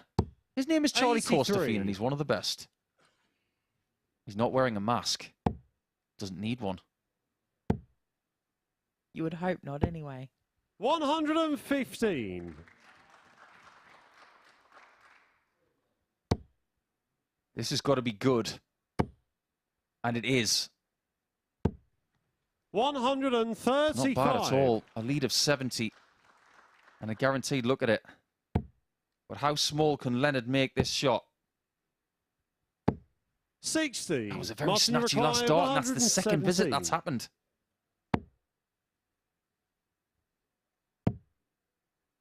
But he gets a look at one of the most famous numbers in the sport. Leonard to require 127. He's already guaranteed passage into the semi-finals. But is it with an undefeated streak on Saturday? 102. It's not another bull finish. And I think he's quite annoyed by that. Yeah, he's disappointed in himself.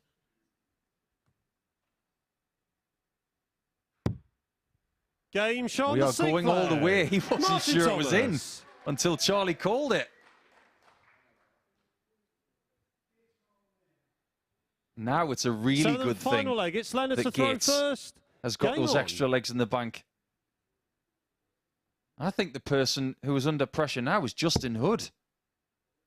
He sits waiting for game 6, 140. knowing that he's going to have to win by a margin.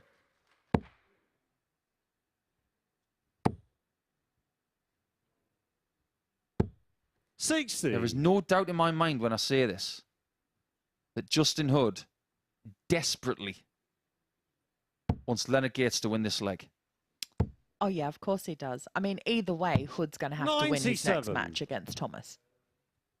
Is it from a player's perspective in this format? Because I'm sure you've played a bit of round-robin stuff in Australia and around the world. 100. Are you able to focus easier when it's just a win you seek, as opposed to a type of win, like a certain margin?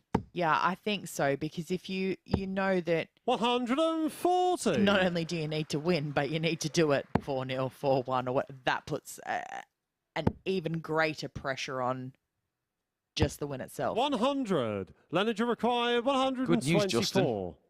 Leonard is playing much better than Martin here in leg 7. And this is already the 4th game tonight that's gone the distance. 99. That's 2 match starts at the Bull gone. And we haven't seen a break of throw in the last leg or the other 2 matches that have gone the distance. 57. Is that ominous? Leonard to require 25.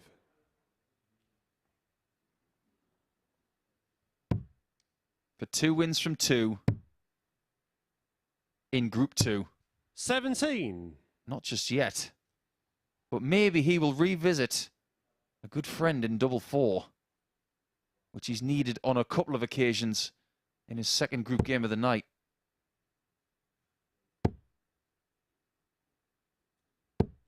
$81. Tomo, he Leonard to says. require 8. That's his nickname. But he said it because he wasn't pleased, and the darts are in the pocket. Game, shot, For good reason. and the match. He's lost the Leonard match. Gates. But he knows exactly what he has to do when he comes back for game number 6. If he beats Justin Hood, he will eliminate Justin Hood and keep himself in with a chance of the £5,000 that is on offer here tonight. That's 4 games down, and now we will conclude Group 1. Stu Wilson against Barry Van Peer is next.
So Leonard Gates is into the semi-finals here at the MODUS Super Series. 2 wins for 2, but it was a very dramatic affair against Martin Thomas there. 4-3, Gates the victor with an 88.16 average. Missed 10 darts at double, but managed to get over the line against Martin Thomas. You could tell he was a little bit frustrated towards the end, but he still has another chance. His game against Justin Hood, the final of Group 2, is going to be a winner-takes-all match with Gates already into the semi-finals. Well, before we look ahead to the final match of Group 1, remember the prize that everybody's playing for tonight is a place at Champions Week. That's going to be in the opening week of May. And here's who's made it so far.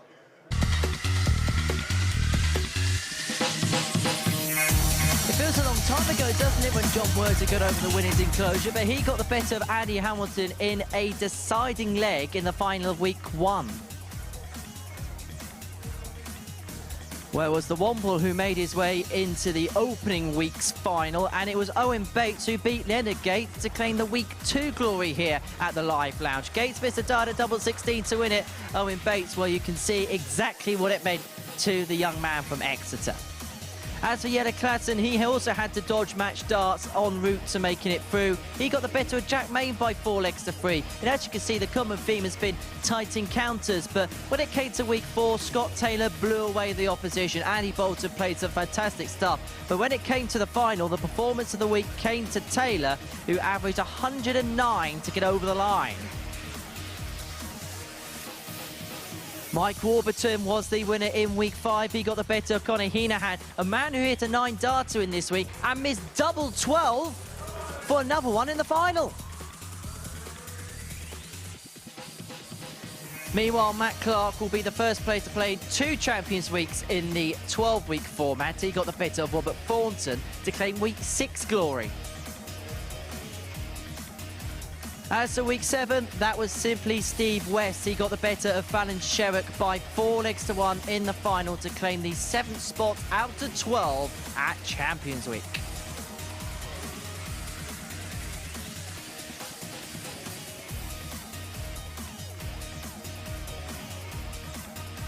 So let's clarify then who exactly is in Champions Week so far. Remember, only 12 players can play for the £20,000 top prize.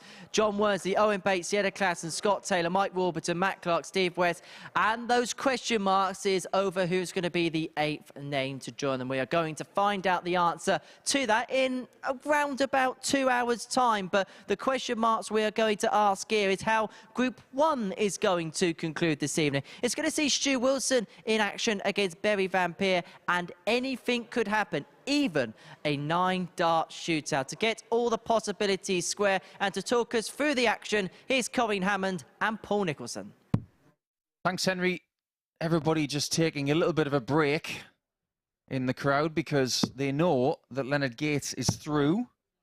We will finalise Group 2 at the end of this match, but this one is a bit more intricate.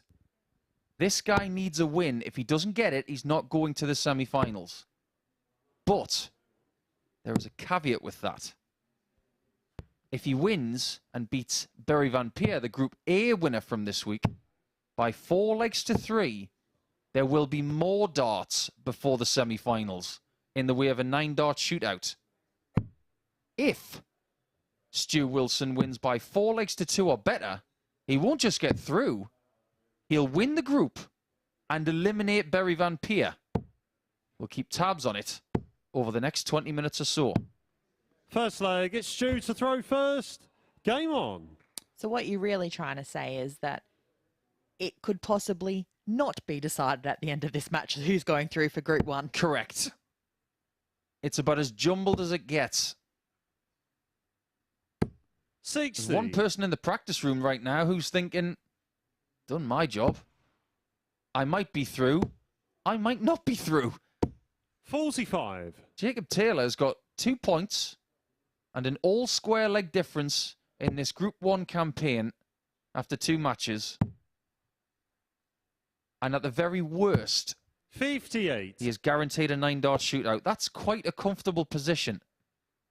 It is, because regardless of how this match turns out, he's not going to be out. Worst case scenario for 99. him is a 9-dart shootout, or he's through. And if you're looking forward to what's going to happen from 10 p.m. live on Sporty Stuff TV, or if you're watching from overseas on the MODUS Super Series YouTube channel, whoever comes second in this group will now play Leonard Gates in the semi-finals. And what a match that will be. 121. Whoever it is. Exactly.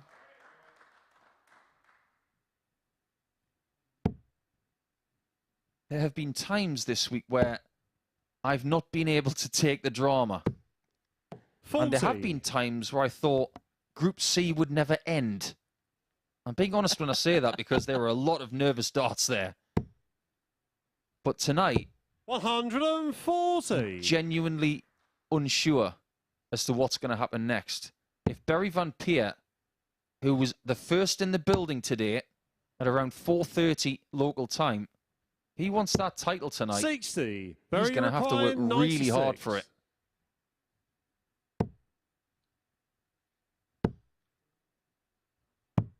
And maybe his quality that he's shown this week will shine through. He's only lost twice this week. Just 2 out of 16 games played. 44. That's an amazing effort. Very required 40. And he hasn't lost the first leg either. That is a break of throw.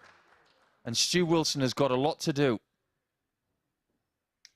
Am I remembering rightly about second leg? It's Van Barry to Peer throw that first. he Game did on. have a period where he was suffering with dartitis. Is that? Yeah. That's correct. He was at the Grand Slam of Darts in a group with Gary Anderson and Cameron 100. Menzies. And even with dartitis, he got through the group. It was heartbreaking to watch. Nobody likes to see anybody suffering with that. But the 47. ability of him to come through it and to get better. Yeah, I'm just thinking now for someone, more often than not, you see a lot of players put down their darts and just walk away and don't ever, come back from something like that. Or if they do continue to work their way through it, they're never quite the player that they were before. But for him to be playing at this standard 100 that he is, having come through something like that, that's amazing. Credit to him.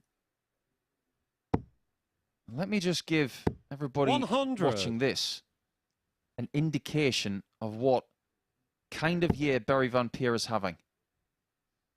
He's within 3 games 100 of doing what I'm about to say. He's won a massive WDF event this year in the Dutch Open. One of the hardest 65 tournaments to win in the world. Absolutely. He's won a Challenge Tour event. If he does win his next 3 games, he will add a weekly title at the MODUS Super Series to that. 100 by April Very required 1st. 136. All in the same season. And still with around 7 months to go before the end of the year. 96. 2023 has been very good to him.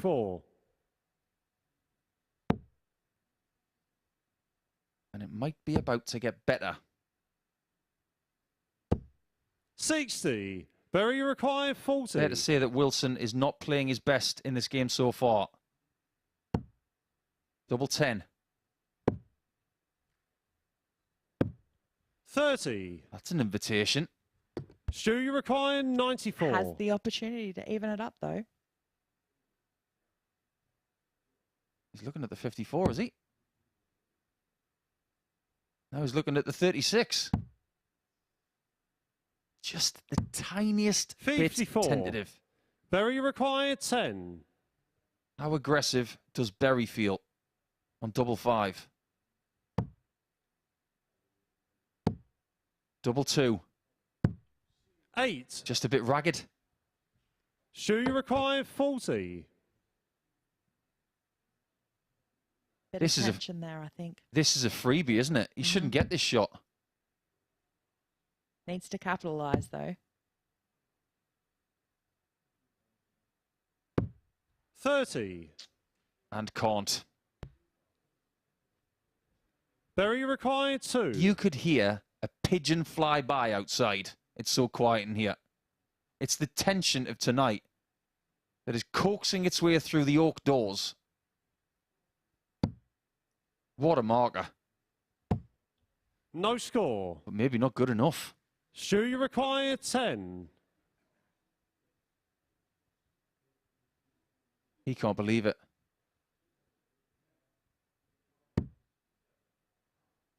That's ideal. That's not, because the flight's in the way. No score. And it skews its way over the top, meaning that they're both at the top of the board.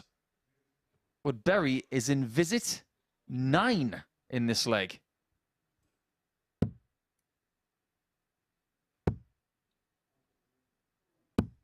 No score. This is actually the worst leg of the week. Stu, you require 10. And it's awful when it gets to this, when, you know, no one can seem to hit that double. It's a pub game. They're both in the madhouse. Game shot. But Stu Wilson, unbelievably, breaks in 27 darts. We've seen so much quality tonight. We've seen the other side of the coin now. Third leg, it's Stu to throw first. You've made a great point off the air, Corinne.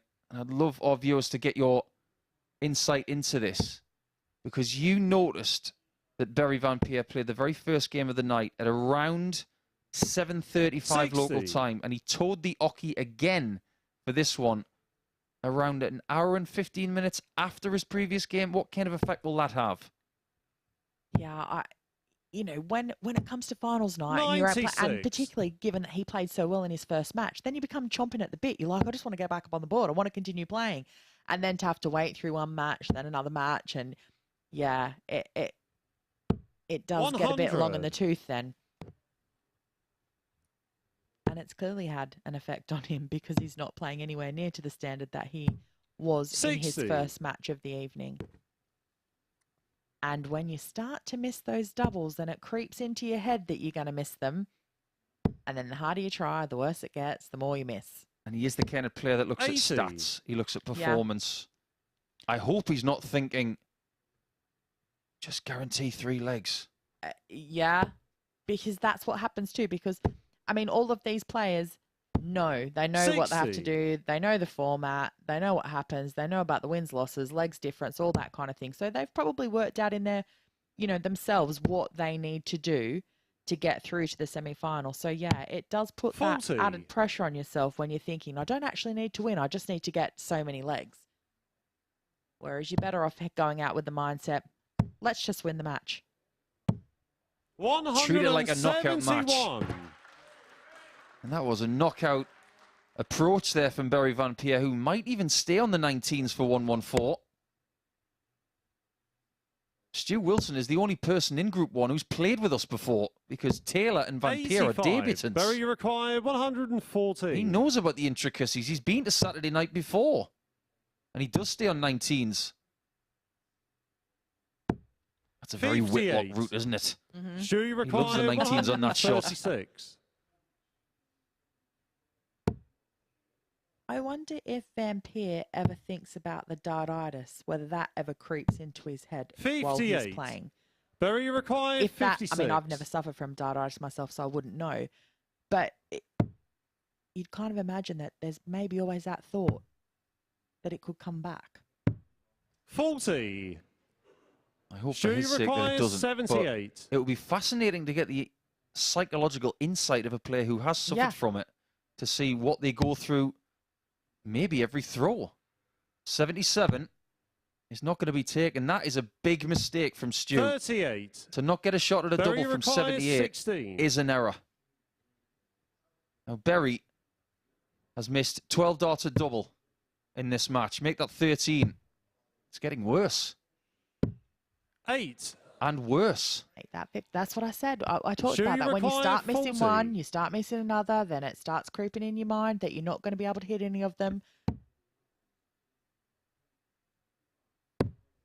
Somebody tell me how Berry Van Peer is losing this match.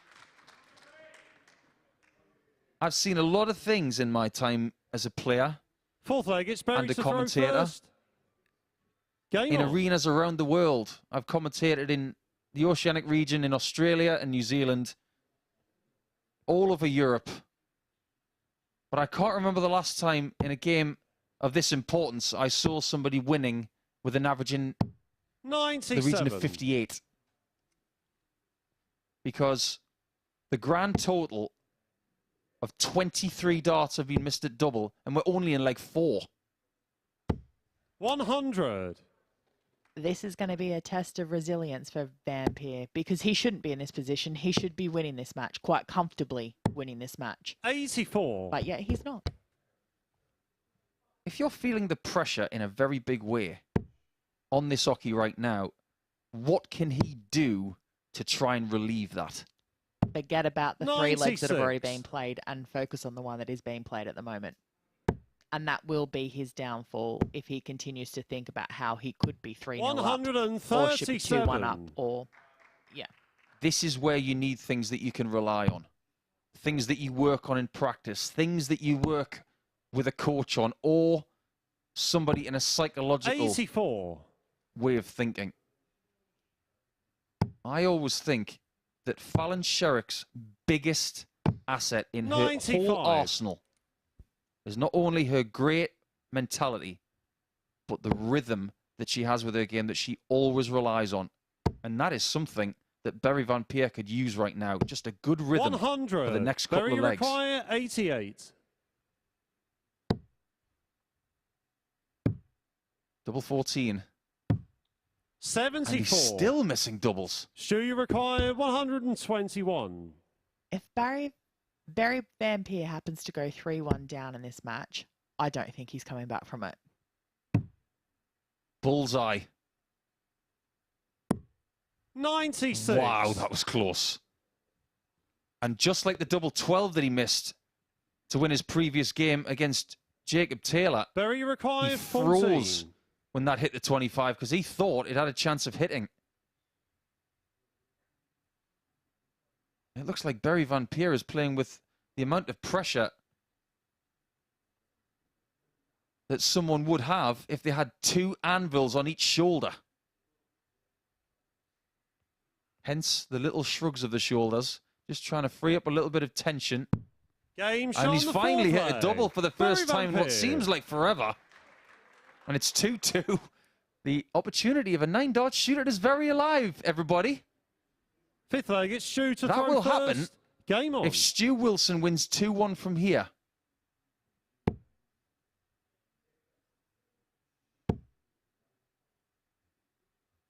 We'd love to see it, wouldn't we? Have you been in the 100. commentary box for a 9-dart shootout yet? No, I haven't. Oh, well, everybody, we should do it for Corinne.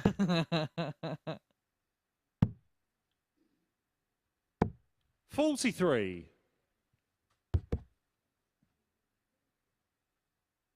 It is a very real possibility.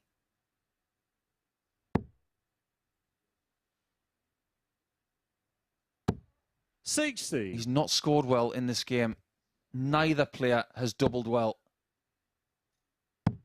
And right now, I think the people in the practice room, will be in shock at 134. the standard. The amount of darts that have been missed at double. But in a funny sort of way, because dart players are ruthless, they'll be rubbing their hands, saying, you continue to play like this, we'll just do our thing and take the big check, thank you. 55. I do think the only person who would be watching this match from the practice room with any interest would be Jacob 58. Taylor. I don't think the 3 players in Group 2 will be too bothered about it at this point in time. And having a little bit of knowledge myself about how dart players think, Jacob's probably thinking, why didn't Barry play like this against me? 100. Yeah, exactly. If he had, Jacob would have won and he'd already be through. 58. It's just got to be the tension. There's money on the line. £500 guaranteed for making Saturday night. Get through to the semis. 130. £1,250. Stu Wilson on the cusp of another lead. 140. Stu, you require Barry's got time 56. to check the time. Maybe he's checking his heart rate on his watch. That could be it, though, because I have seen him look at his watch a few times. Game shot on the 5th leg. And what a 56 Stu checkout Wilson. from Stu Wilson there. Double. How ironic. Sixth egg, it's When you Berry to think throw first. that he's missed Game 9 on. darts at double in this match, and he's leading arguably the best player of the week, averaging 69. 140. He's got to be thinking to himself, how am I winning this match? And then he goes and hits 56 with 2 doubles. It's almost like a sucker punch to Barry Van Peer. 25. I don't think at any point during this match Wilson has thought, how am I winning this match? Because, you know, we both know how dart players 96. think. Dart players never think, how am I winning this match? They're thinking, yeah, I should be winning this match. That's true, actually. I've never thought that in my career. You never think, how am I winning this match? You're thinking, 134. get the match won. Van Peer on 265 is looking 19s, and this seems to work. 133. Leaves 132. And if he disposes of that in fairly quick time, we'll be on the knife edge here at the Live Lounge in Portsmouth. 85. Well, it wouldn't Berry have mattered what require Wilson hit there. He wasn't able 132. to leave himself a finish. So we know that he's got at least 6 darts. He might only need 3. No, he's got... With 4 points. Jacob Taylor will go through in second. If Stu Wilson holds 99. his throw here in leg 7, all 3 will return for a 9-dart shootout. And we haven't seen a break of throw in a 100. 7th leg decider so far tonight. And I love the fact that you said that earlier tonight because it sets it up perfectly. Stu Wilson does not want to be the first person broken in a last leg shootout tonight. And boy, are these guys in the 60. crowd getting value for money tonight. One match so far tonight hasn't gone to 7 legs. 54. Well, it's pretty much even after 2 visits. And when Stu Wilson was playing his final game of Group C, his nerves were being shredded 78. when he played Jack Vincent. He needed to get a win, and he got it by 4 legs to 2, but it was not a good game. In fact, it was very similar to this. 96. Effectively, it's 1 leg for 750 quid. And on top of that, a possibility of a lot more. 85. Great last start. I'm not surprised to see Berry go south here because he's had more treble 19s in scoring 133. than any other scoring success over the course of the night. And it comes up trumps again. He's very good on the 57s. Very good.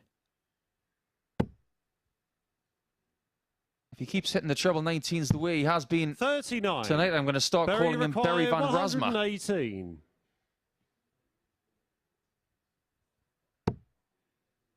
Single 18 for double top to win the match to knock Stu Wilson out. 78. Stu, you require 140. I'm trying to think of a word that would describe Stu Wilson if this goes in. I can put my dictionary away for now. Van Peer has missed 18 darts at a 60. double in this game. Berry requires He just needs 40. one more to send himself through to the semis as the Group 1 winner.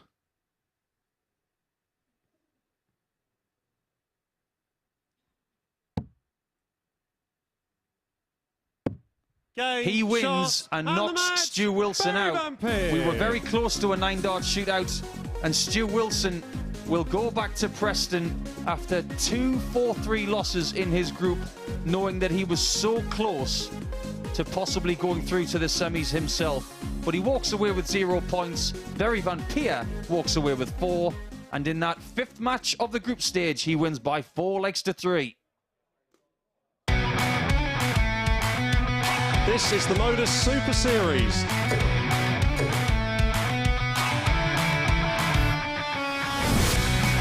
$182.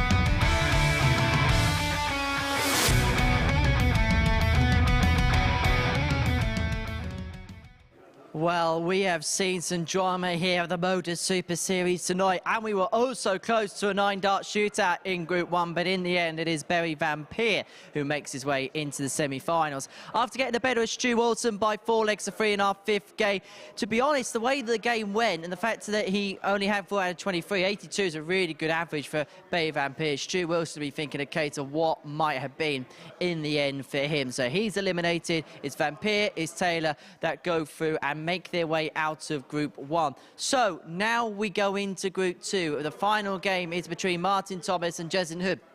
The scenario could not be more simple. We are basically now playing knockout darts from here on in. The winner of this one will make their way through to the semi-finals, and they will finish second in their respective group. And the positionings in terms of the table are quite significant, because the player top of the group will throw first in their semi-final, player who finishes second will throw second in their semi-finals, which you'll see after 10 p.m. here on Sporty Stuff TV. To be honest, they won't care about table scenarios. All they care about is getting their way into the semi-finals and in with a 25% chance of winning that £5,000 check and that spot at Champions, where we already know 7 of the 12 names. Well, let's get into this one then. It's our 6th match of the evening. In the commentary box, it's Colin Hammond and Paul Nicholson.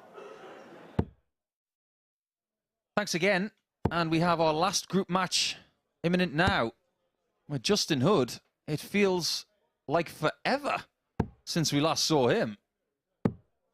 He toured the hockey at around 8 o'clock. So he's got the same sort of wait time that Barry Van Peer had when he played his first game to second game. Let's see if he has the same troubles, because this is a very simple scenario. Forget about the scoreline, forget about the permutations. It's about the win and nothing else. Whoever loses is out. Whoever wins will get second position in the table. And we also know that whoever wins this match will stay on the board to play Barry Van Peer in the first semi-final, Corinne. First leg, it's Martin to throw first. You've made it all sound so simple, Game Paul. on. Just get up there and win. And continue to win.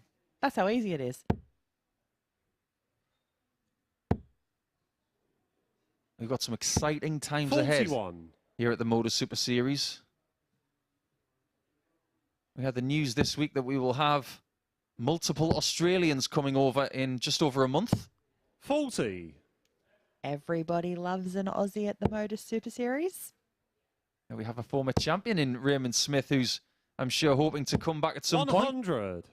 But Mal Cumming and Jeremy Fagg are 2 qualifiers from ADC Oceania. 60. Who will make their way to the UK in May. Looking forward to seeing those guys here. And don't forget, before tonight's final, whoever that may involve, we will let you know who's playing next week. You may have seen a few tidbits on social media over the course of the last few hours, but we will confirm the Group A, Group C, and Group B lineups 134 for week 9 before tonight's final.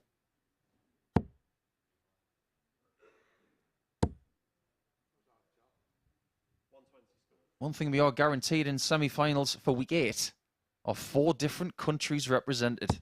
140. And that's a mark of how this project really has changed over the last couple of years, because when it started in Southampton in February of 2021, we were only allowed people from home shores. 100. You played there, Martin Corinne? require Yes. 86. Yes, I did. Yeah, it seems like a lifetime ago, honestly. 46. Justin, you require Watch out for Martin Thomas 167. leaving tops. That is his favourite target when finishing a leg. 100. Martin, you require 40. Game shot. Maybe that's the reason why. That's a 16-dart start there for Martin C. Thomas. Almost sounds like a poet when you put the letter in the middle of the names. Justin to throw first. Game on. I'd like to hear Martin Thomas read a poem. That would be entertaining. 57. How fortunate is Justin Hood that he's actually playing in this game in just a shootout scenario, because that 4-3 win for Gates over Thomas, for a little bit of time you thought 43. Justin Hood was going to have to win by a certain margin. Yeah.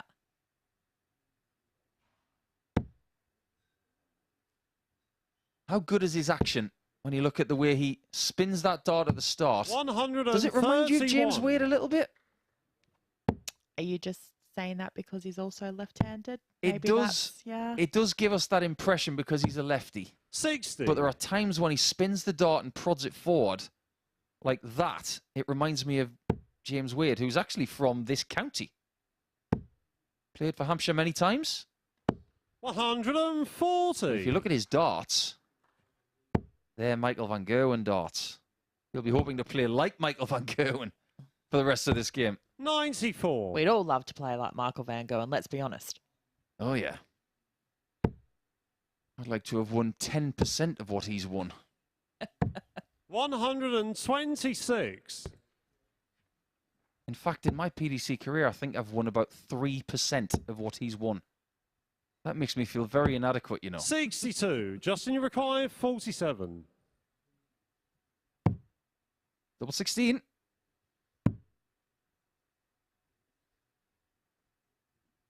Got to look at the angle here. He's obviously blocked. Game And that's shot a the lovely second little leg. bumper Justin Hood. into that 32 bed. There aren't many guarantees when it comes to Saturday nights, especially when the standard's like this. But even when the standard drops, Third leg, it's the only guarantee tonight Game on. is that games are going 4-3. I do not remember a Saturday night like this before, where we've had 4 4-3s already, and it's only game 6.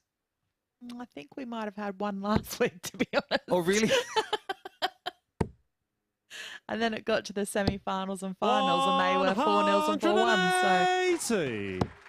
It happens like that sometimes. yeah,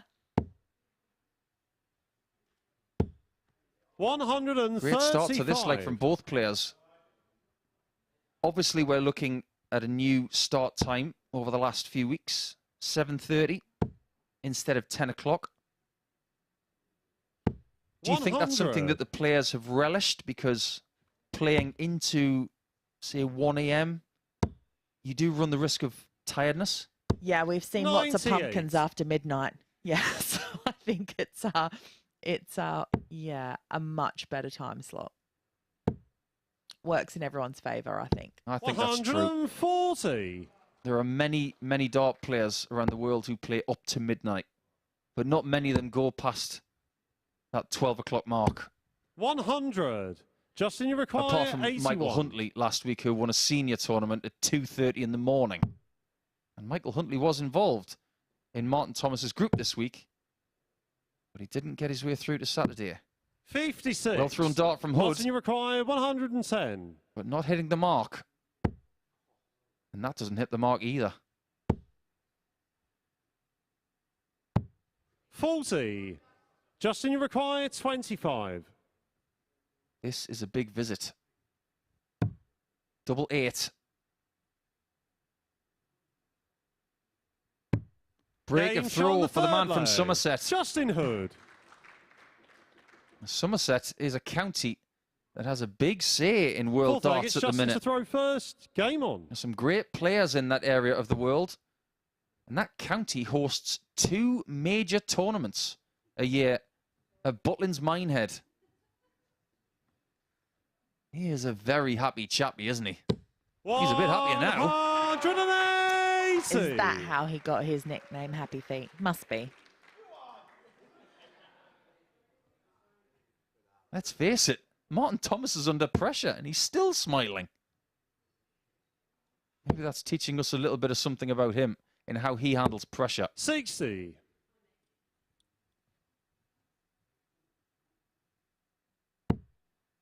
Just stay there. Well, you can tell what was on his mind. 85. He was 4 perfect darts in. And he wanted to be the second person to have hit a 9-dart leg under this roof. In fact, Conor Heenahan has got 2. He could have even 42. had 3, Corinne. Nothing like a show off. But he's not in Champions Week. Mike Warburton beat Connor 100. in that final.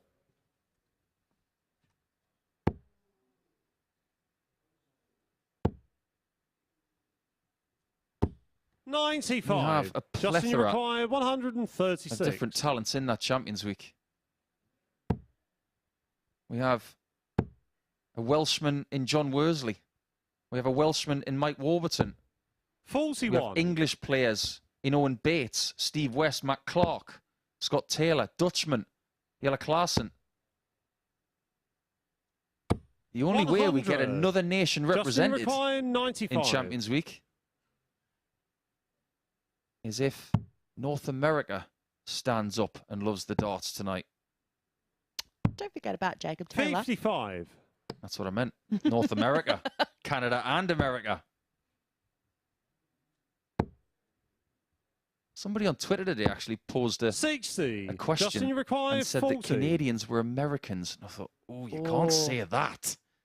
Every Canadian will be insulted by that. 55. Now, what's he going to... Is he going to risk it? He doesn't want to risk it. He wants to win it instead.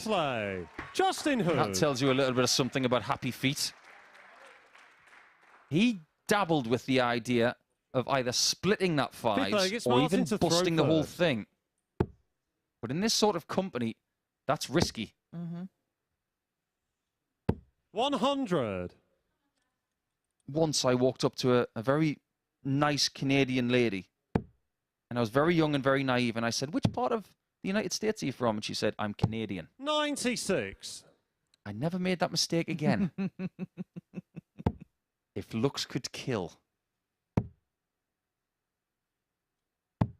42. By the way, if you are tuning in from North America, be it the United States or Canada, on the MODUS Super Series YouTube channel, cheering on the likes of Jacob Taylor and Leonard Gates, we love having you as part of our broadcast. And don't be afraid to get in touch with us at 58. MSS Darts on Twitter. And remember, if you are having a little flutter tonight on any of the results or any of the intricacies of the game, please remember it's over 18s only. BeGambleAware.org is the website you need for more information. And please gamble responsibly. He's just done a pirouette on the hockey. Is he showing off?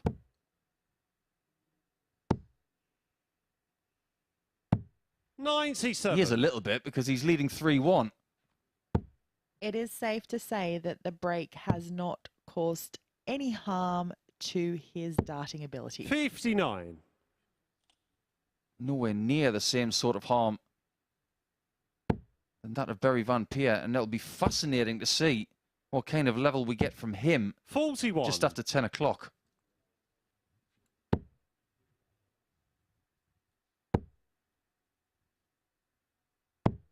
$92. That was a much-needed treble for Martin. If he didn't find that, he runs the risk of losing 4 legs to 1. 99. Martin, you require He still runs the risk 112. of losing via that scoreline if he doesn't convert 12 in tops. Game shot on the Bravo, fifth leg. Martin. That's a great Thomas. skin saver. In matches like this, which are full of respect, Sixth by leg, the it's way, Justin to throw first. Game on. you must stop your opponent from getting any match shots at all. That's how you win. 180. But that's a third maximum in this. Well, it feels like a semi-final. It's not. It's actually a quarter-final for Justin Hood. 55. There are some great stats in this match. There are the 3 180s. Thank you. Good average as well for Justin. Well, let's look at the doubling. 81. They tell another story. Martin Thomas, when he gets there, he's fine. But his opponent is outscoring him 150. and getting more opportunities.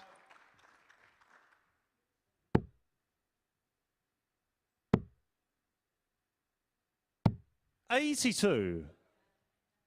What do you make of the rhythm of Justin Hood? Because it's to me, it's quite erratic. Some darts he aims, some darts he doesn't. 121. Justin, Yeah, you you're require right. It does seem that 158. way.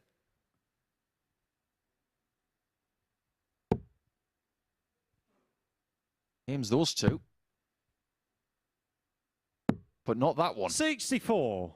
That was thrown very quick. He's a very natural player. He just does what he feels. 100. Justin, Martin took at 112 94. in the previous leg. He'll be praying that he gets a look at 110 right here. I'm surprised he went for the 54, actually. I would have thought 86. for sure he'd go the ball route Martin, off you the require 94. 110. I was surprised he went for the treble 20 on 76. Double top.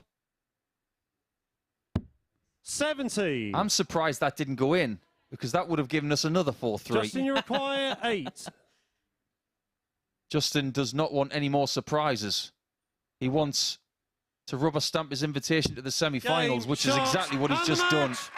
Martin Thomas is eliminated from Group 2. He's had a really good time of it over the last couple of days, but unfortunately, he does come up short in the shootout in Group 2, and ultimately, it will be Justin Hood who stays on the board, and he will play Barry Van Peer in the first semi-final.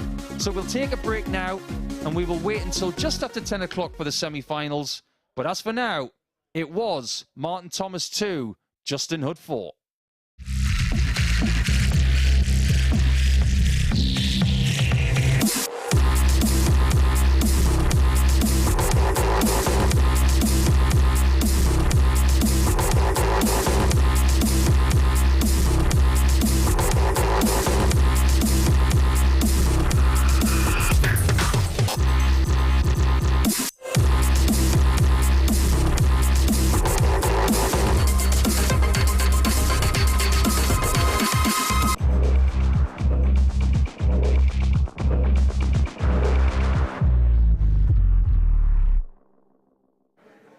So then the group stages have concluded here at the MODUS Super Series, and we have seen some drama, that is for sure. Let's round up then our last game between Justin Hood and Martin Thomas, where Hood rounded up a 4-2 victory, 3 maximums, 91 average and 50% on the doubles. Really, really good stuff there from Hood. And it was that power scoring really that was the difference in that match, because as you can see, when Martin Thomas had the chances at the doubles, he by and large took them. He only missed the 1 double in the match, and that was on the back of a combination of a ton plus. So Justin Hood is into the semi-finals, where he's going to take on Barry Van Peer. Now, he won Group 1 earlier on this evening, and he did so by winning both matches, and he did so in different circumstances, didn't he? That first game against Jacob Taylor, really good performance, a tight, tense game, which he got over the line by 4 legs to 3 before then winning that next match against Stu Wilson by 4 legs to 2. So then that sets fair our semi-finals here at the Live Lounge in Portsmouth. But before we do that, at 10 o'clock this evening, early on this week, our colleague Abigail Davies caught up with Lisa Ashton. She was in action in Groups A and B, and she caught up with her talking about her career and her future ambitions to come.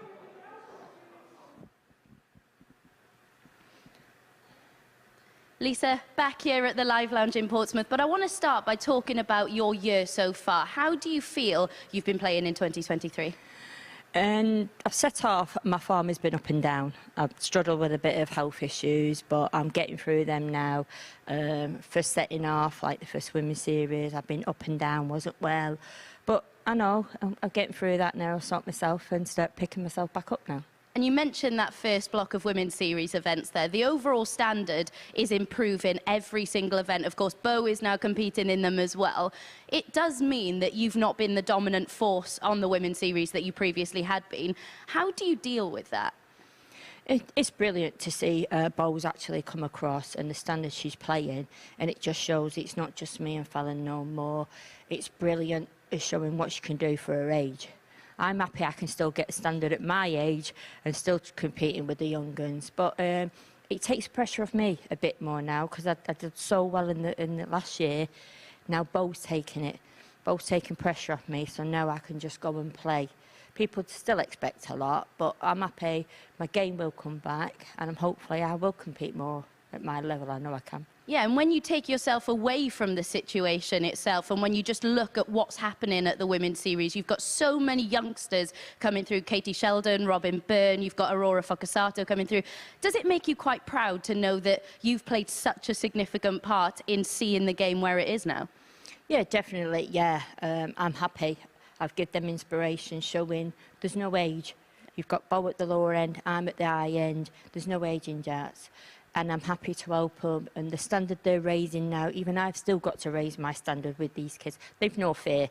But it's brilliant to see they're all interested and more ladies are taking part now.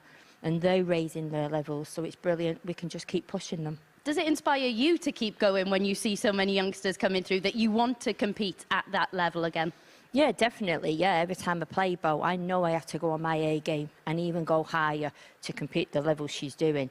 So it does give me incentive to, I will get back there, I will get to my best, and I will compete with Bo and Fallon and the rest of the ladies who are getting up there now. I have to raise my game as well as them. And one player who was very good at the Women's Series, you may have heard of her, Lindsay Ashton, you may have heard the name. Of course, you must be incredibly proud to see your daughter compete at the Women's Series, put in so many good performances, and I guess quite pleased that you didn't draw her.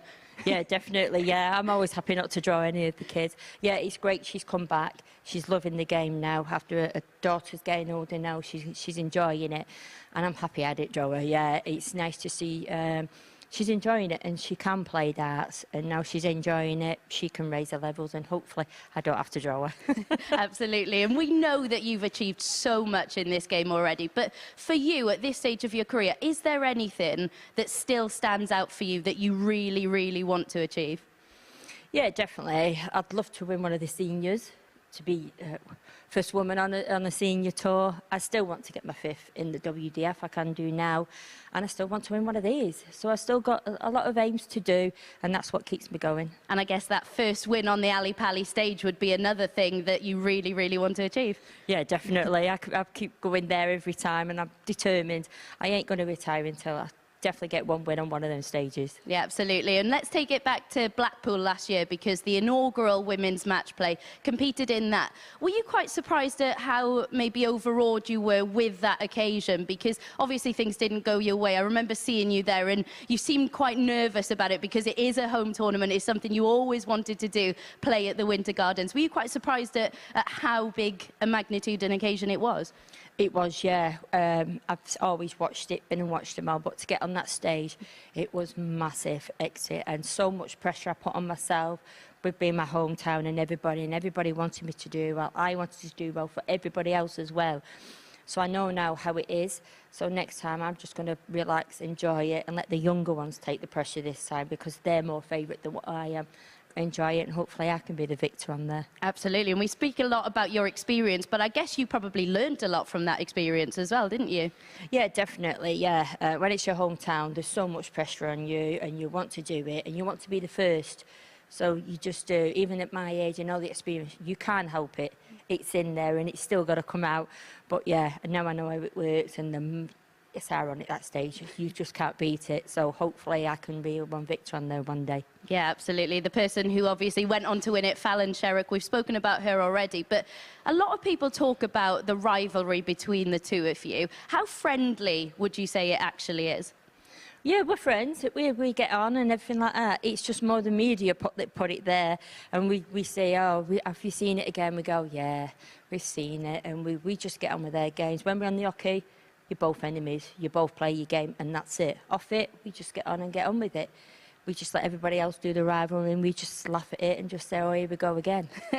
Absolutely, and I guess it's quite good that so many people are taking notice of it and putting that pressure on you because it inspires you to produce your best. Oh, yeah, definitely, yeah. There's always rivalry where you want to beat this, you beat that, and we do. We just want to beat each other on the hockey. Off the hockey, we don't. We just get on with it. But when you're on that hockey, you want to beat everybody. Yeah, absolutely. And you are such an incredible inspiration to so many, a role model to a number of the players coming up at the moment. Do you see it as maybe a duty that you have to try and help nurture the next breed of darts players coming through? Yeah, definitely. You always want to help the next year. You hope the young girls and the girls what are playing now to keep going. Like I said, at my age, and I'm still doing stuff and still breaking and getting through into tournaments. So there's no age. where they think, oh, they're struggling. No, you keep going. You've got a long time to go. Never give up, no matter what you do. Do you ever feel a little bit like you envy what the youngsters have now because this structure wasn't there when you were starting out? Do you kind of wish that you could have had this when you were in the earlier years of your career? Yeah, definitely. Like, I never did the youths. I never played. I was 20 when I first started. So I wish now I did start younger. But the opportunities the youth have got now is fantastic. I wish they was there, so I would have started younger. But it's brilliant they are there, and they're improving for them. So hopefully they just keep improving and more opportunities for them and just say, well, hopefully I pushed it on. Absolutely, and we hope that you keep going for years and years to come. But when you look back at your career, what are your fondest memories going to be? I think my world titles, they've got to be. And doing twice back-to-back, I can't take them away from me. They're my best achievements. And then to play on that Ali Pali stage was my next achievement. Best experience in my life in that crowd. So I can't complain. I'm happy what I've done. And I think they all mean something to me. So I'm happy with them. And hopefully there'll be number 5 around the corner in the not too distant future. Thank you very much for chatting to us today. Cheers. Thank you.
A very good evening from the live lounge here in Portsmouth. It is semi-finals time here at the MODUS Super Series. This crowd here have enjoyed a fantastic night's worth of arrows so far this evening. Just 4 players remain in the hunt for the £5,000 prize and that place at Champions Week. And here is what happened in tonight's pool matches.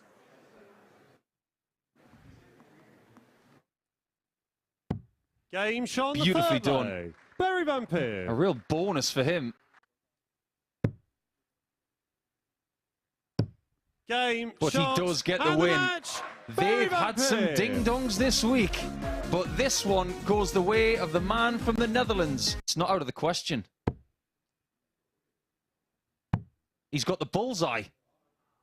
Game Wow. shots and the match. That's the only Leonard word for Gates. it. What a performance from Leonard Gates, and what a time to put in the best performance of the entire week.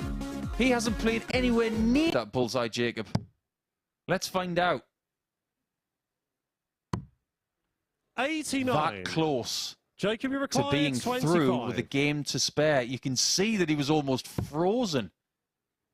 He thought it was in. Game shot on the feet. But now he's got to go all the way back to the Taylor. start. He is praying Jacob, right now required 12. that Jacob can't find double 6. Game shot. But some bad and the news match. comes your way. Jacob Taylor. He did have his chance to knock Taylor out, but the truth is still alive. And he just needs a little bit of a favour. Martin, you required 10. I'm glad he got it right. Game And shot. I'm on glad the Martin got it fourth right leg. because we've got Martin another tight Thomas. game in our hands. But he said it because he wasn't pleased and the darts are in the pocket. Game shot. For good reason. And the match. He's lost the Leonard match, Gates. but he knows exactly what he has to do when he comes back for game number 6. Watch. That could be it, though, because I have seen him look at his watch a few Game times. shot on the fifth Oh, leg. and what a 56 Stu Wilson. checkout from Stu Wilson there. Double-double. Game He wins shot and the knocks match. Stu Wilson Barry out. Vampire. We were very close to a 9-dart shootout. Now, what's he going to... Is he going to risk it? He doesn't want to risk it.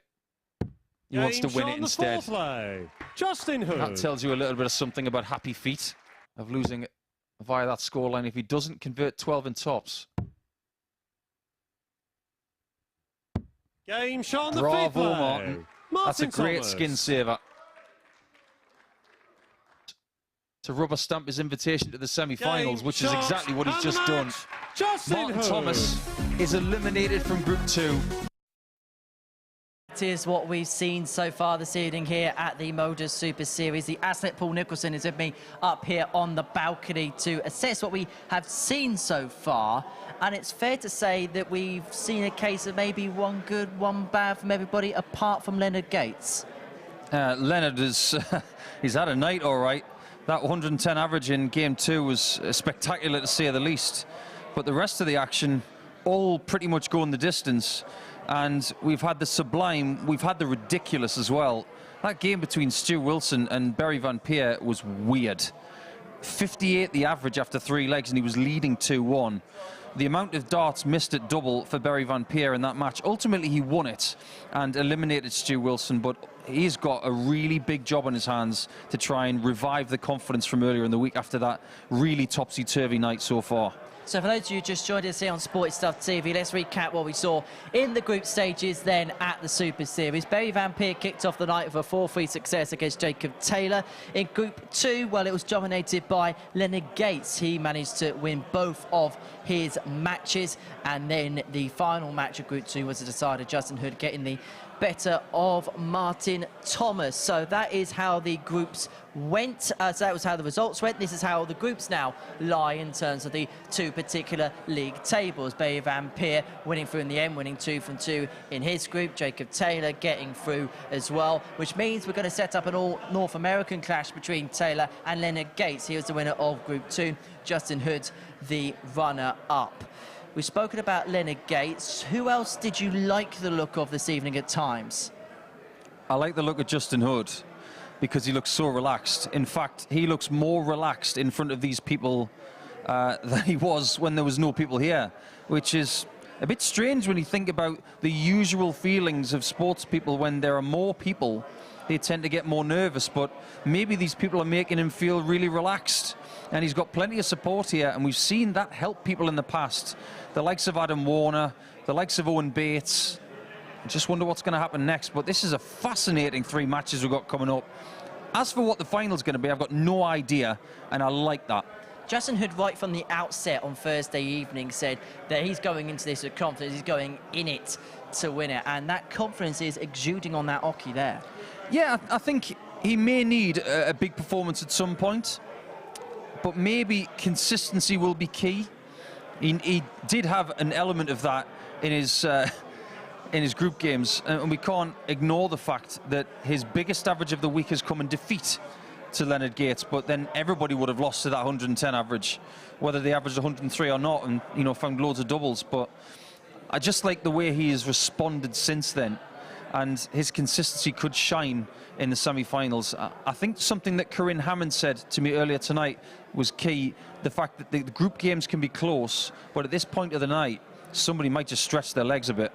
Well, let's see then the 2 semi-finals we are about to witness here at the Live Lounge in Portsmouth. We're going to kick off very shortly with Barry Van Peer up against Justin Hood. Before, we're looking forward to this. The entirety of North America is looking forward to this. It is a CDC battle royale between Leonard Gates and Jacob Taylor. Yeah, it's not a bad tea time game for people in North America to watch on the YouTube channel, or indeed via Sporty Stuff TV. That's the thing. But Jacob Taylor has not lost to Leonard Gates this week.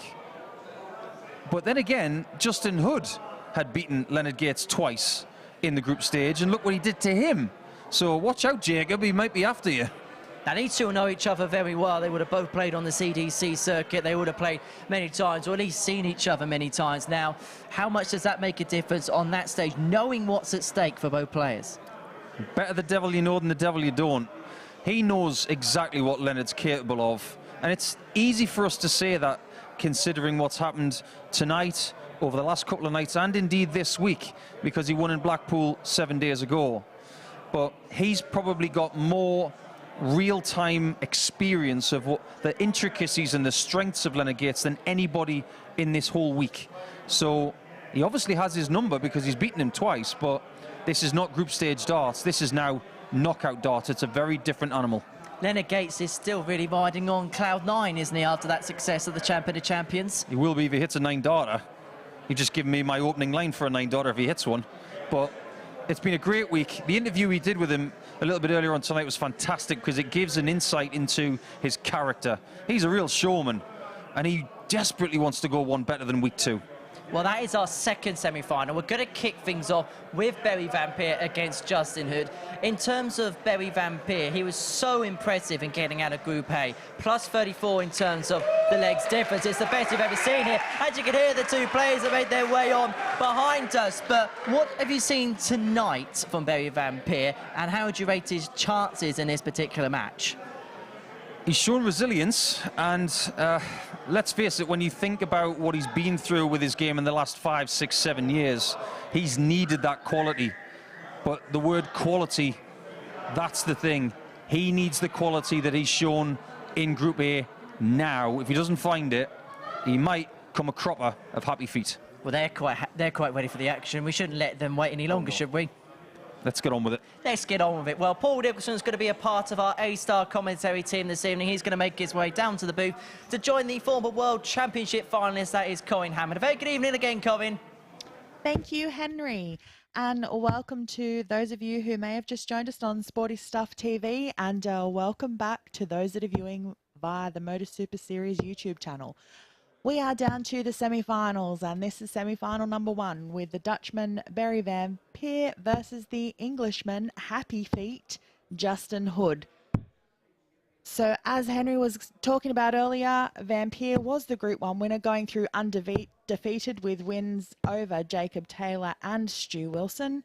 Justin Hood, however, went 1-1, suffering a first game loss to Leonard Gates, who was absolutely on fire. And then a comfortable win over Martin Thomas for his second match, which sees them both in this semi-final. And hello, Paul. Thanks for coming to join me. Yes, my pleasure, Corinne. And what a night we've already had. And hello to everybody tuning in on Sporty Stuff TV in the UK. 100. You've joined us at the perfect time.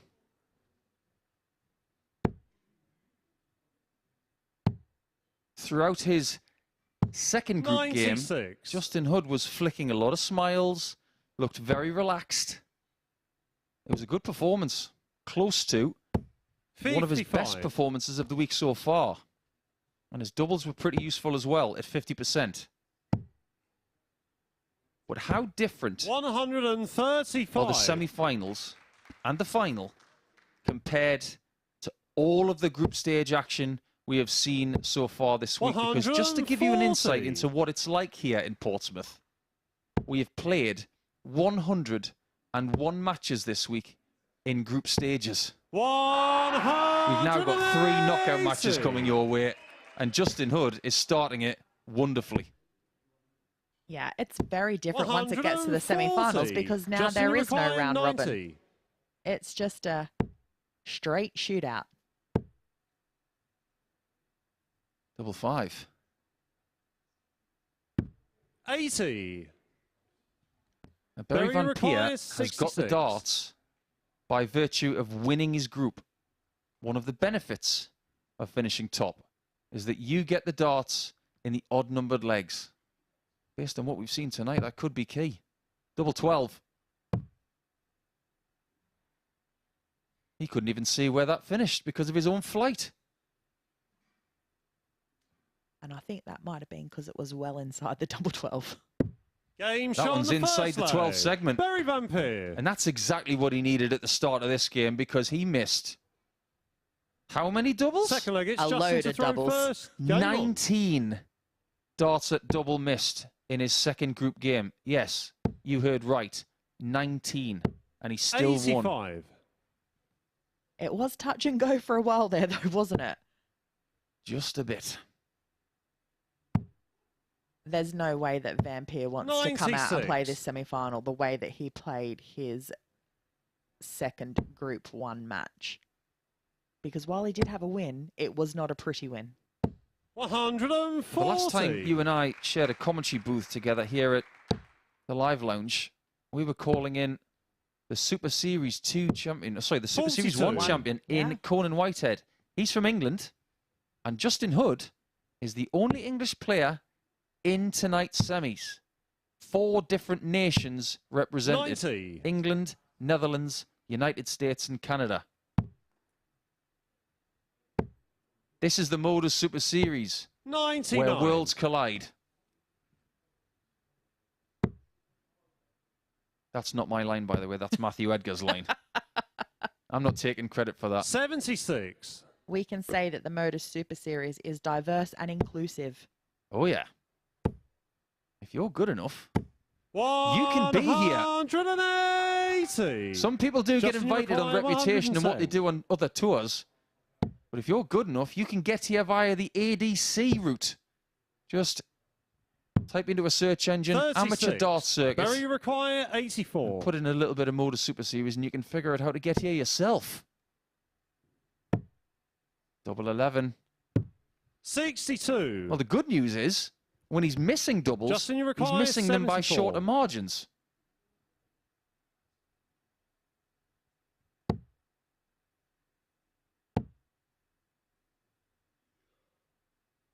Double 18. Game And he shot finds the second mark for a leg. 1-1 Justin scoreline. Hood. That was quite an unusual take, wasn't it, Corinne? Because you don't see many people going that route. Third leg, it's Barry to throw first. In Game fact, on.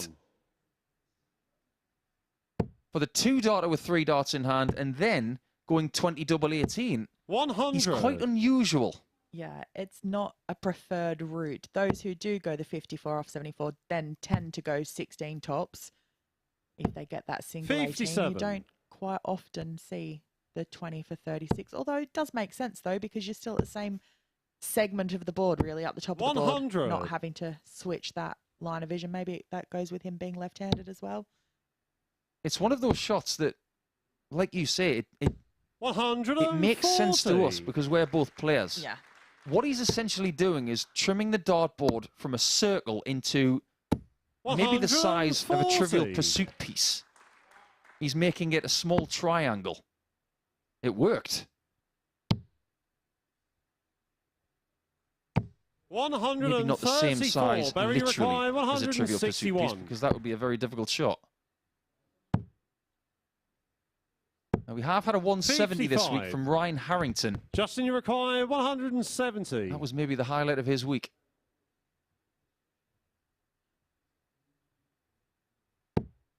We're not going to get another. Just yet. 94. I love the Barry positivity. Require, 106. I'm going to join you. We're going to get one tonight. I'm always looking out for the 170 checkouts or the 9-darter. Game shot. Well, on the third 106 is the leg. number for Barry Van Peer. This is spirited. For the man from Sprundel in the Fourth leg, Netherlands. it's Justin to throw first. I Game really on. hope I said that right. If I didn't, I apologise to all my friends and colleagues from the Netherlands. 96. How's your Dutch? Wouldn't even attempt it. Amen to that. 60. The G's are just too hard.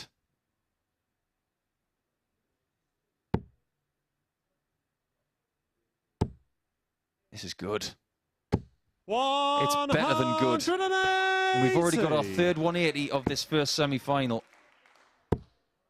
If you're planning on getting yourself a bit of a Saturday night libation before the second semi-final, don't bother, because you don't want to miss the climax to this one. 58. Get someone to get it for you.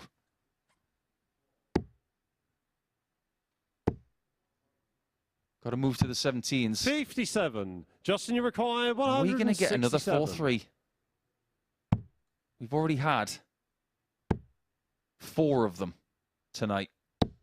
The people that 82. have decided to join us tonight by getting their free tickets from dartshop.tv, you can register for next week's finals on Saturday night if you 100. wish, or indeed some of the other weeks. Justin, you require 85. Dartshop.tv, the place you need to go for that, but they have got their money's worth if indeed they had to pay for their tickets, which they didn't.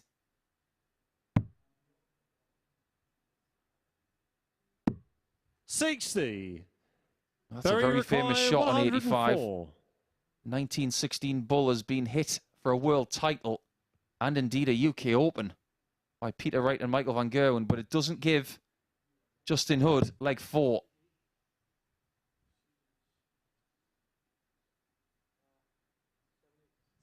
That one was a bit scrappy. Still has the knowledge 44. that he Justin will throw first in the 25. next leg, no matter what happens. Big dart at double 4. Game And shot he's on up the to it. fourth leg. I think we're starting Hood. to understand why Justin Hood was selected for England last year. He has been Fifth leg, it's consistent all Berry to night. throw first. Even though he did Game lose on. that first match against Leonard, he still averaged, you know, over 100 at that point, and his match against Martin Thomas averaged 60. you know, over 90 as well. So he has played consistently. He's averaging what, 95.9 at the minute, 4 legs into this semi-final. There's the proof of that. They can barely be split 133. before that wonderful visit of 133 from Justin. 96. Their averages were similar. They had the same 180s, same amount of legs. This is a very fair reflection of where these guys are in their careers potentially. But then again, we would have to say that Barry van Peer is the one 88. shouldering the pressure because he's the Dutch Open champion. He's the winner of a Challenge Tour event very recently. 59. And he's looking to get 3 big wins in 2023 by April 1st in 3 different promotions. And also, let's not forget, he was the Group A winner. So there 78. comes an expectation with that as well. Yes, there does. He's accomplished his first job by getting to the Final 4. 58. But his immediate problem is that Hood is seeking out this break of throw, which he must find at some point, 94. and he's getting close to it. Well, Hood's going to have first look at a finish in this leg with the 108.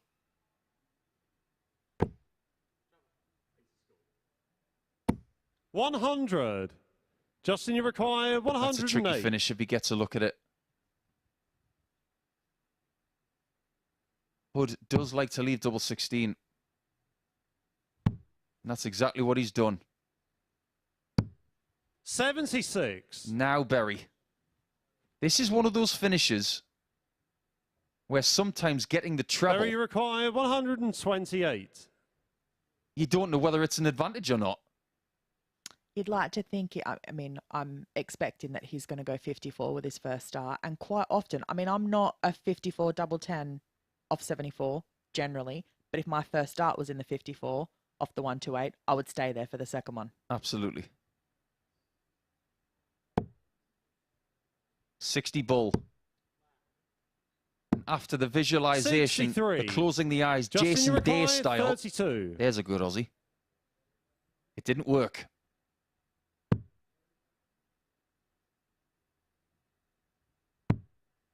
Two 8s. 24. Wow.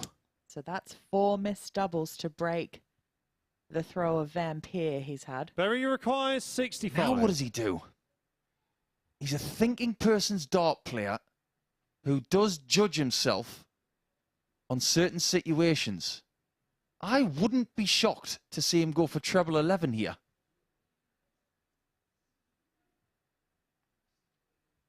He wasn't doing a great deal of this in Group A, you know. He wasn't doing the eyes closed visualization technique. Is it a sign of the amount of pressure he's under? That's the risk of going for 25. 59. And he misses out at 3 o'clock on the board. Justin, you require 8. And just after 20 past 10 local time, it should be 3-2 Hood. Game That's shot what on it the is. fifth leg. Justin Hood. There's the break of throw. And now Van Peer, who was very much favoured by the odds compilers before Sixth leg, tonight's it's play, Justin to throw first. needs Game 2 on. straight legs. Otherwise, he will walk away without a Champions Week spot and £1,250 for his trouble this week. 96. By the way, I was contacted in the break between the semi-finals and the group stage 58. by our very good friend here at the MODUS Super Series, Ryan Palmer, the Lion. I'm not going to do a lion sound because that would be derogatory. But he has told us why Justin Hood is called Happy Feet. So get a load of this. He turned up to a county 80. darts match without his shoes. Surely they would be quite fundamental in what you're taking in your suitcase, Justin. 100. Should have called you Shoeless Justin, just like Shoeless Joe from Field of Dreams. Moving swiftly on. So without his shoes, he had to borrow a pair of shoes, which were 2 sizes too big. Hence, they folded over when he was on the oche, and they were going like flippers on the stage. 79. Everybody in his team thought he was walking like a penguin. Hence, his nickname, Happy Feet. It all makes sense now.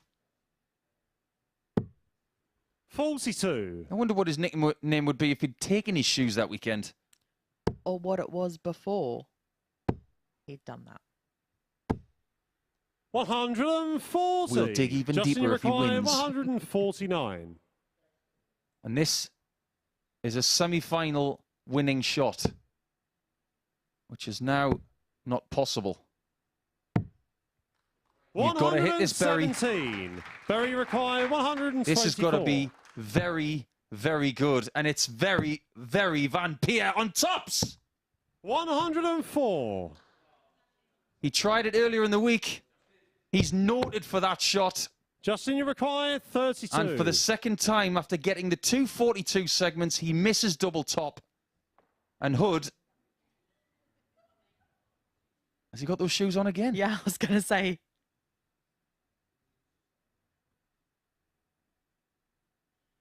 Double 16 for Hood. Game to make the final. The Group A winner, Berry Van Peer, does not make the final, and he will not go to Champions Week, but Justin Hood might.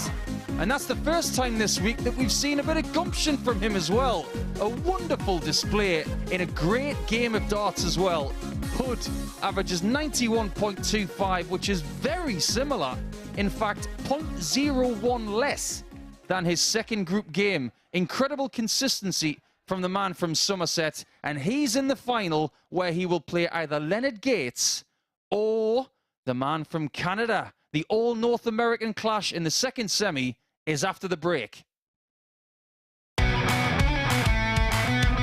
This is the MODUS Super Series.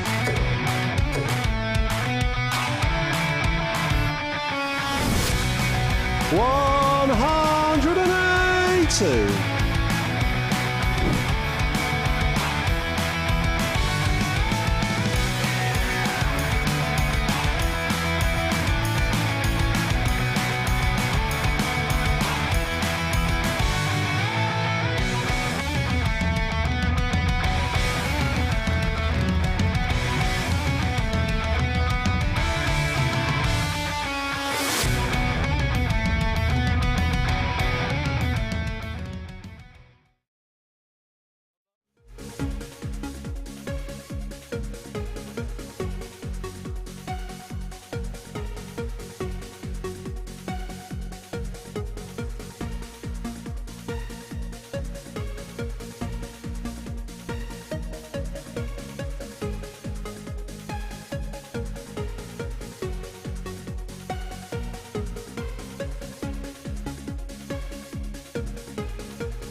Welcome back to the MODUS Super Series, where Justin Hood, the debutant, has made it all the way to the final here at the MODUS Super Series. He's got the better of Berry Van Peer by 4 legs to 2 in our first semi-final. Corinne Hammond has made it up here onto the balcony to have a chat with me about that first semi-final. Well, as far as debuts go, that was a little bit of a dream for Justin. Yeah, of course. He's played consistently all night, though, and I think that he does deserve to be in the final. In the end, Van Peer was just outplayed.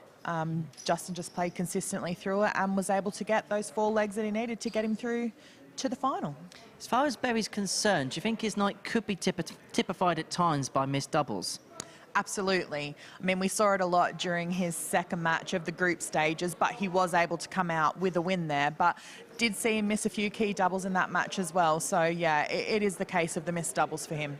He was saying between the group stage action on Wednesday and Saturday, he was trying to get as much preparation in as possible. But does it make a difference? Does it depend on the player how that Wednesday to Saturday not playing makes a difference? Yeah, absolutely. It's down to the type of player that they are. We've talked about that numerous times before. Some players like to have the break. They relish it. They welcome it.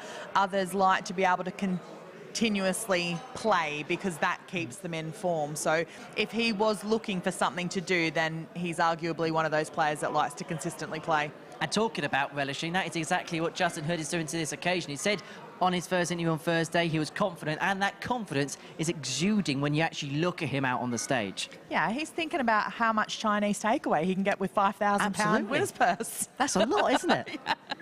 A lot of Chinese. Put it this way, I wouldn't even want to know. I mean, to be fair, I could probably do that. But anyway, let's move swiftly on. Our second semi-final is coming up shortly, but it is our favourite time of the week, Corinne. You know what time it is. It's checkout of the week. Looking forward to this VT? Yeah, of course. Well, VT then. Our first contender this week is this 160 finish from James Howell. The Hillbilly was here on Monday to Friday, just couldn't qualify through to the Saturday finals. That's the first time that's happened to him in his Super Series career. As for Ryan Harrington, well, big finishes was just what he did. This was the biggest of all the big fish, ironically, against Howell. Well, Berry Van Peer lit up the stage of this 164 checkout. This was on the opening day's action against Ryan Harrington.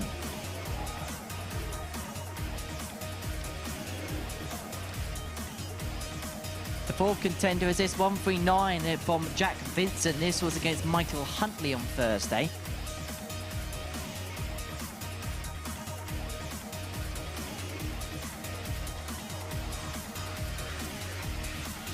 And to round things off, how about this 120 from the man we're going to see in the final in a few minutes' time? Justin Hood against Lisa Ashley at checkout, which ended up eliminating the Lancashire Rose from the competition. So, and there is 5 to pick from. You can vote now on Twitter. It is at MSS Darts if you want to get your vote in for the checkout of the week. A reminder that closes at the conclusion of our second semi-final. Well, Corinne, you've seen the shortlist. Which one of them takes your Checkout of the Week award? You can't ever go past a 170 checkout, can you? So, yeah, that gets my vote. Well, we have the Checkout of the Week. I think we should have the second prize, so those who get Corinne's guess should win the Corinne Cup. Yeah, OK, Henry. It's not going to happen, No. is it? It's not going to happen. Well, I'll tell you what definitely is going to happen, and that is going to be our second semi-final. And that, well, I hope it happens anyway. I mean, that's why we're here. It's going to happen. Yeah, it's going to happen. Yeah. So our second semi-final is about to take place. It's Jacob Taylor up against Leonard Gates. Jacob on debut in this competition. He's had a really good debut, but tonight, have we seen some good, some bad from him? Well, it would appear so, yes, because his first game against Van Peer was an excellent standard, and then the second game kind of dropped off, but obviously did enough to get the win there. So we'll see what he does now against Leonard. And Leonard Gates, who is having the week of his life. Yeah. The man just loves playing darts, and it shows. So, yeah, I mean, he did miss out, was it week 2? Yep. When he missed out, made the final and then lost out to Owen Bates. So I think that he's here to redeem himself. I do think we're going to see Leonard Gates in the final. Against Well, Justin Hood in a couple of minutes' time. So you say Leonard Gates to go through. You're going to make your way back down to the commentary box where you're going to join Paul Nicholson for our second semi-final. It is a meeting of the United States of America up against Canada. Is a real North American flavour here at the MODUS Super Series. Well, we say it is a top international competition. You've got an English presenter, an Australian summariser and 2 North Americans playing. It can't get any better than that. You're not wrong, Henry, that's for sure. And this one will be watched by many worldwide.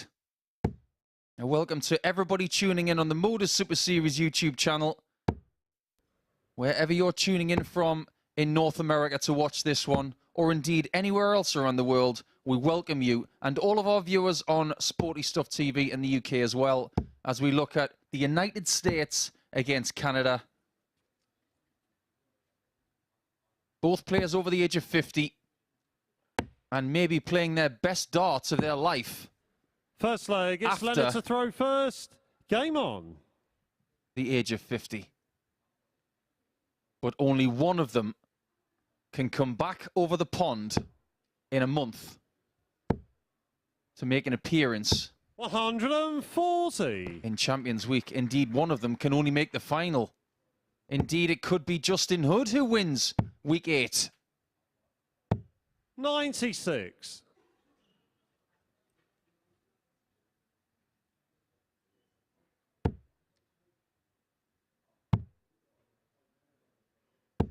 $99. You would see on form tonight that Leonard Gates is the favourite. He has the darts in this best of 7 match. 81. And he has played better than Jacob. But there's something that is very, very important. And that is 100. that Jacob Taylor has played Leonard twice this week and has not lost. Is that a factor? Of course it's a factor 29. because it gives Taylor confidence going into the match. He thinks that he's already done it twice, he can do it a third time. Considering what we saw from Leonard Gates and Justin Hood 48. in the group stages, we wouldn't exactly say no to a little bit more of that. But Jacob is the man who's looking to spoil the party. 180. Leonard to require He gets himself back in this first leg with that first maximum. 14's first on 114. That's new on me. He's got 72 left. Oh. Triple lipstick. Wow, that's different. Leonard Gates. That is so different that I've never seen it before. I've been involved in this game professionally for 15 years. Game on. And I've never seen that before. Can't say I've seen it either, Paul. 100. You're more travelled than I am. You've been all over the world playing darts, but that was quintessentially Leonard Gates. 85. Mr. Brilliant. Mr. Unpredictable, but Mr. Majestic. I can't even 100. think what his thought process was to go that way anyway. What reasoning other than he just felt like it. Yeah, it made no sense. It had no tactical 83. intelligence behind it. But when you hit them, you look like a genius. If he missed it, he will have looked a fool. 59. Some people, when they do things like that, they have a finish named after them. Forever, I will remember a 114 from Leonard Gates. 60. And he's got that with his name next to it now. A bit like Barry Van Pier's 124 effort, which ultimately cost him in the first semi-final. 60. But is that just a sign of how confident Leonard Gates is feeling tonight? Must be. Are you going to be trying that in practice over the next few days? No. Not at all. 140. I mean, he's got every right to be feeling confident anyway. He has played well during the night. Is that one finish of the week all of a sudden? 24. Leonard to require No, 133. you're still going for the 170. Yeah. It's just an odd finish that's left us all confused. I'd say it's one of the strangest finishes of the week. I refuse to not remember a 110 finish of Lisa Ashton earlier this week where she hit treble 20, double 15, double 10. It was masterful. It wasn't on purpose, but it was still brilliant. 60. Leonard is looking at 2-0. 40. Deadeye.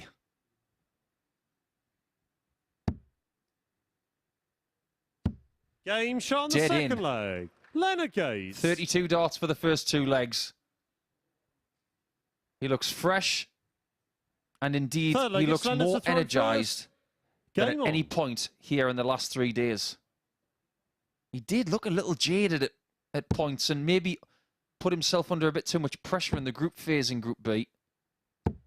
60. But Group B has come to the fore here on Saturday night because the 3 qualifiers from Thursday and Friday night are the final 3 players. 85.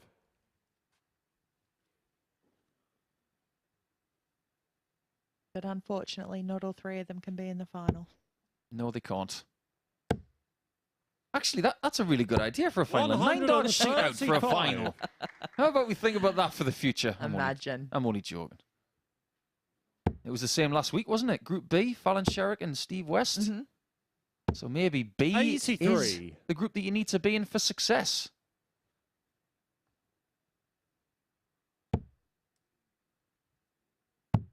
They have had the nighttime 80. practice of playing because Group B is in the evening on Thursday and Friday. You make such a good point. And when you consider that Jacob has played 3 different time slots this week, maybe having that exposure to Group B has helped him a little bit here this evening and indeed last night. But he needs a bit more help. 58. Leonard. Yes, his board management does sometimes leave a lot to be desired. 140. I don't care how good you are. You're not taking up 168. I hope he doesn't go 2 treble 20s and treble 16 here, thinking he can win the leg. Well, I don't think he's going to go that far, but I wouldn't have been surprised if his first 2 darts were both treble 20s, because that's usually what happens.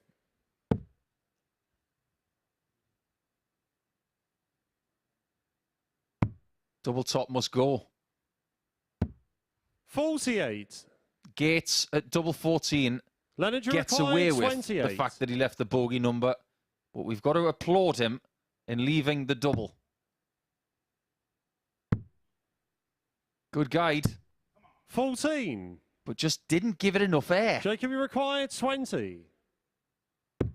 Game shot on the first leg of the semis for Jacob Taylor, who, over the last couple of days, like I mentioned, has beaten his opponent twice. First. Game on. If we go back to one of their meetings, it was on Thursday night.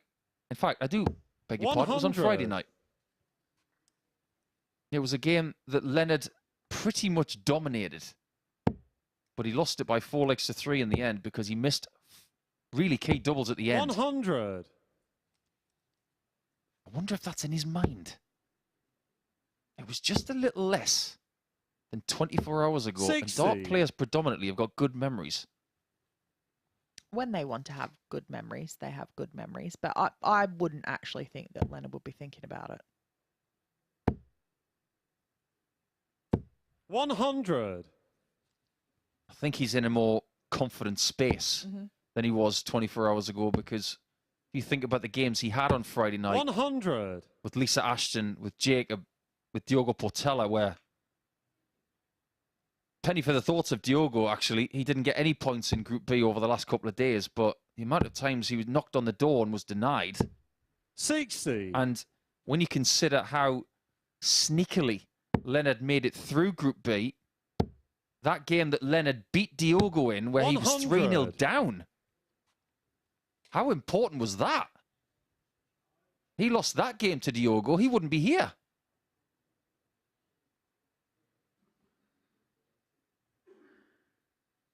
Let us not forget as well the margin of how he got here.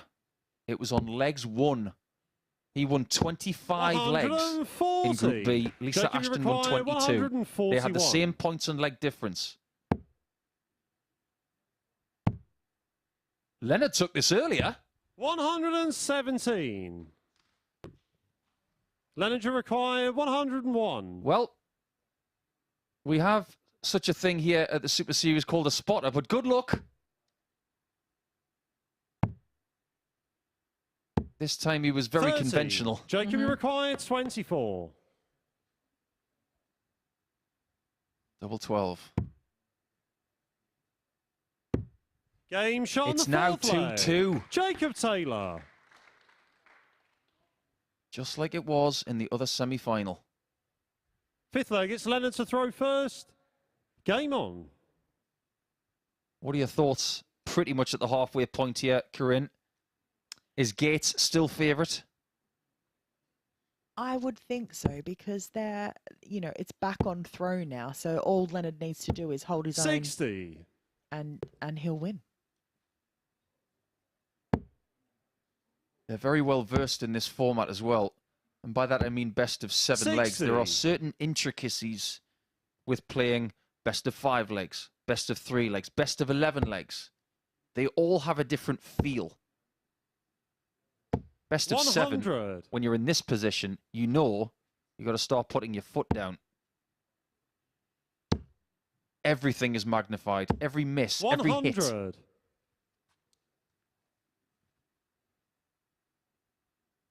These are 2 of the best players in all of North America. 100. We've had people tuning in from all over the States, all over Canada over the last couple of days.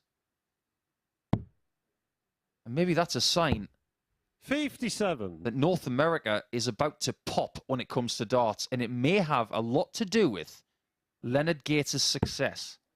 You and I both know what happened in 2010 when Simon Whitlock made the world final. 139. All of a sudden, live action was everywhere. What's going to happen in America based on what Leonard has done? Maybe one of the biggest American dart stories since 1994 when Larry Butler won the match play.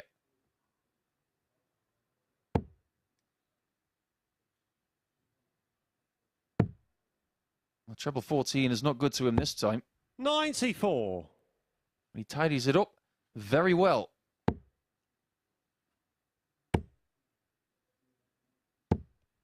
This is match 26 of his week. Require 8.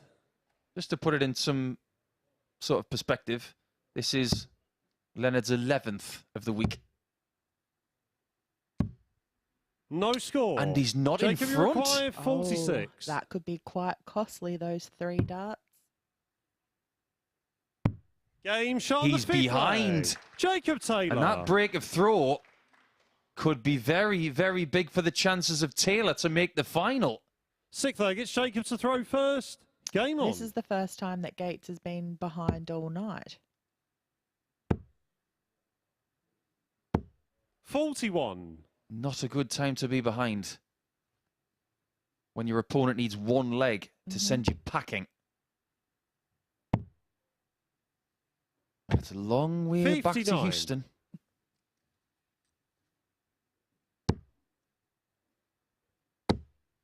Oh, look at that deflection. 140. That might be one of the best deflections I've seen all week.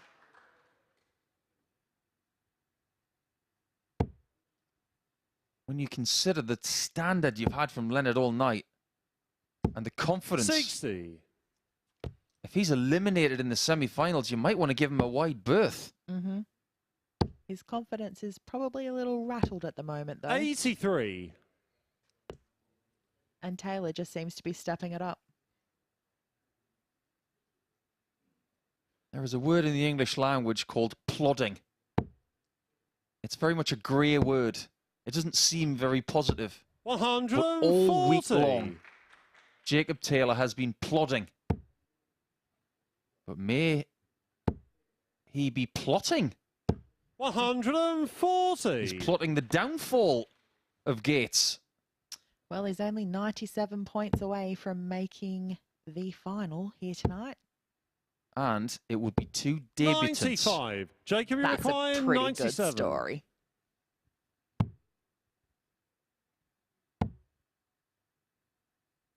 He sets up a match-winning Leonard double. require 147. If Gates can get out of this, this would be even better than the 161 and the 141 from earlier. But it's not going to happen. Jacob Taylor seems to have Soldier's number.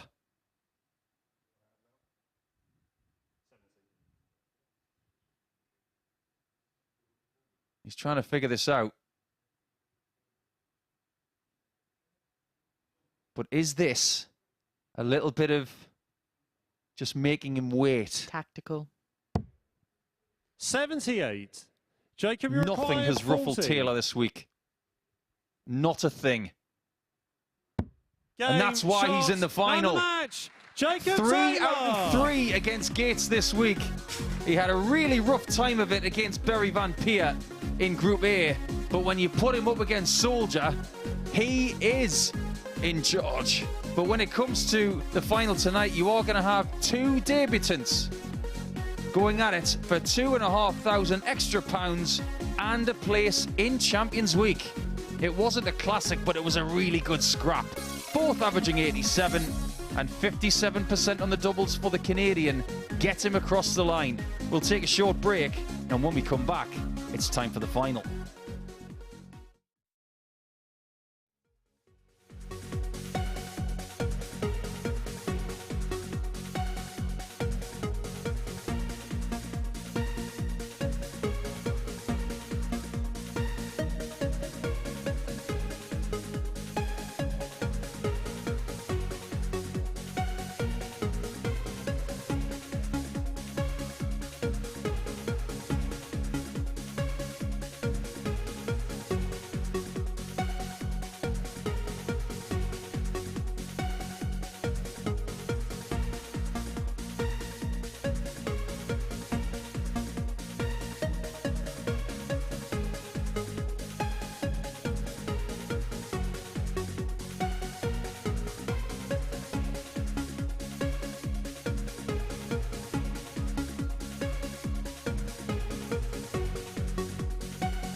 Welcome back to the MODUS Super Series, where our final is now set, and Corinne Hammond and Paul Nicholson can write the first letter on the cheque. We definitely know it's going to be the letter J, because Jacob Taylor is going to meet Justin Hood for the £5,000.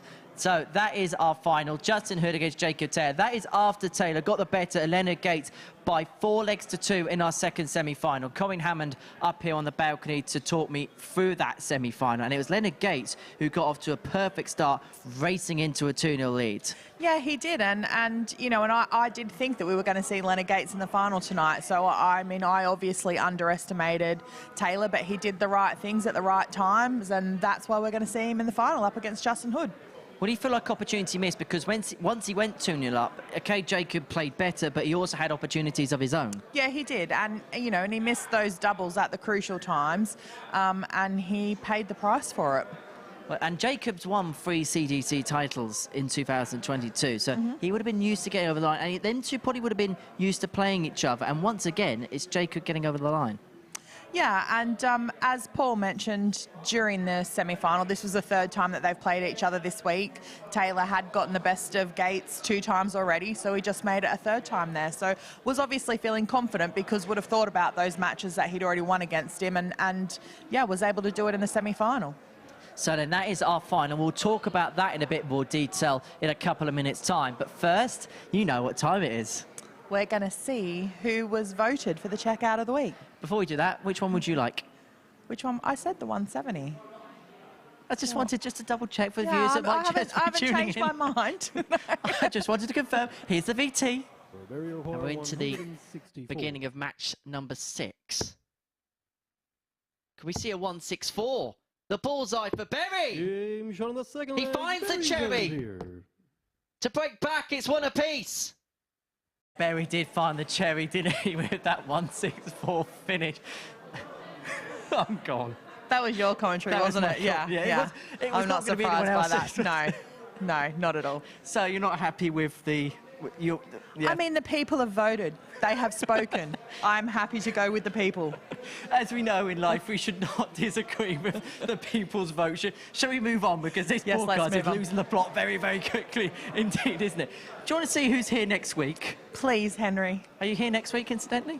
No, I'm not actually. Having a week off. That's okay. So this is who we're going to see next week. And look, whenever John Henderson's in a lineup, he's the headline name. Yeah, absolutely. Everyone loves Hendo. And then the reigning WDF World Champion Neil Duff's in there as well. Chris Gillen, I can't get over that last link, I've got to be perfectly honest with you. Neil Duff's in there. We've seen him before, came in the Group C because of travel issues, so he's going to get another opportunity so that things are fair enough.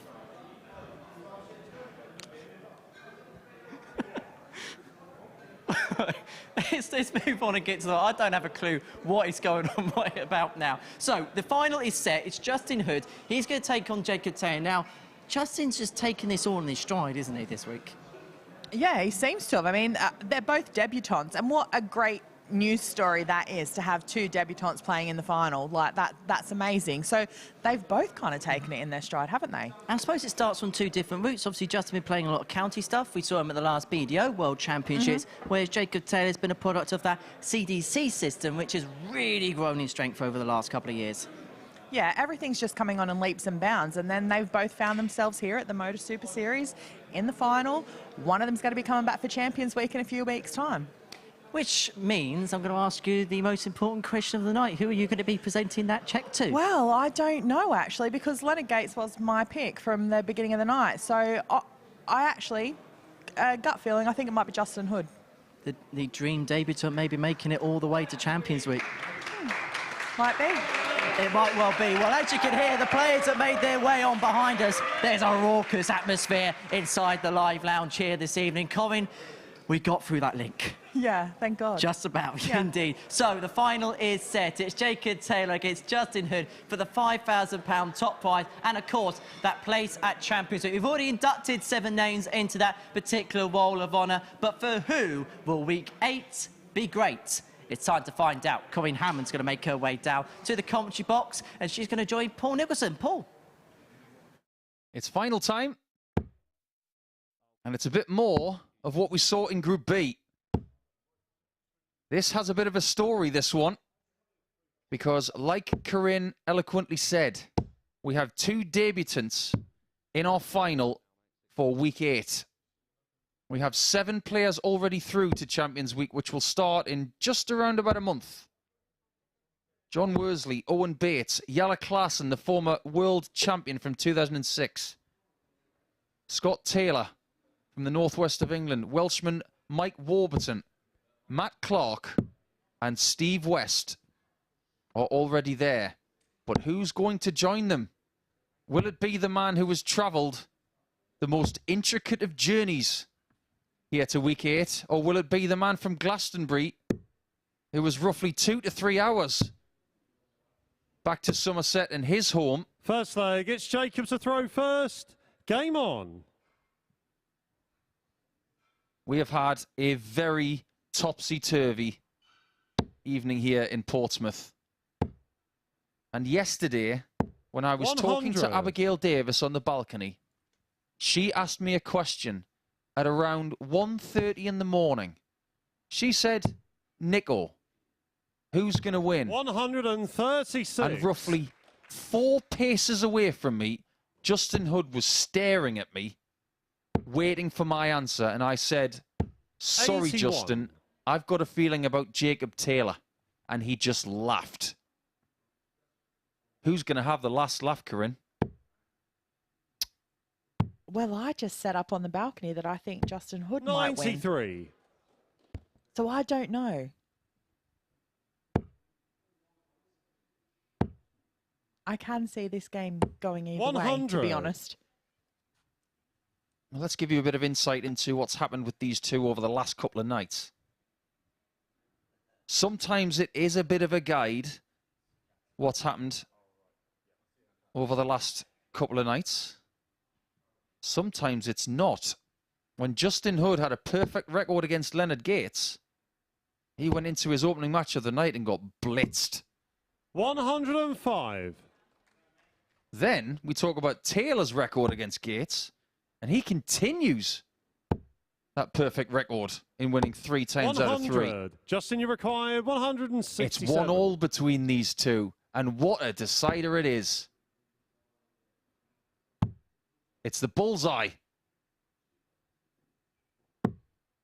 I think he's left tops. He has. Jacob, you require Jacob's hoping he leaves tops. That was a good miss there by Hood. Oh, that's a bad miss, though. 80. Justin, you require 40. Single numbers. They're the hardest.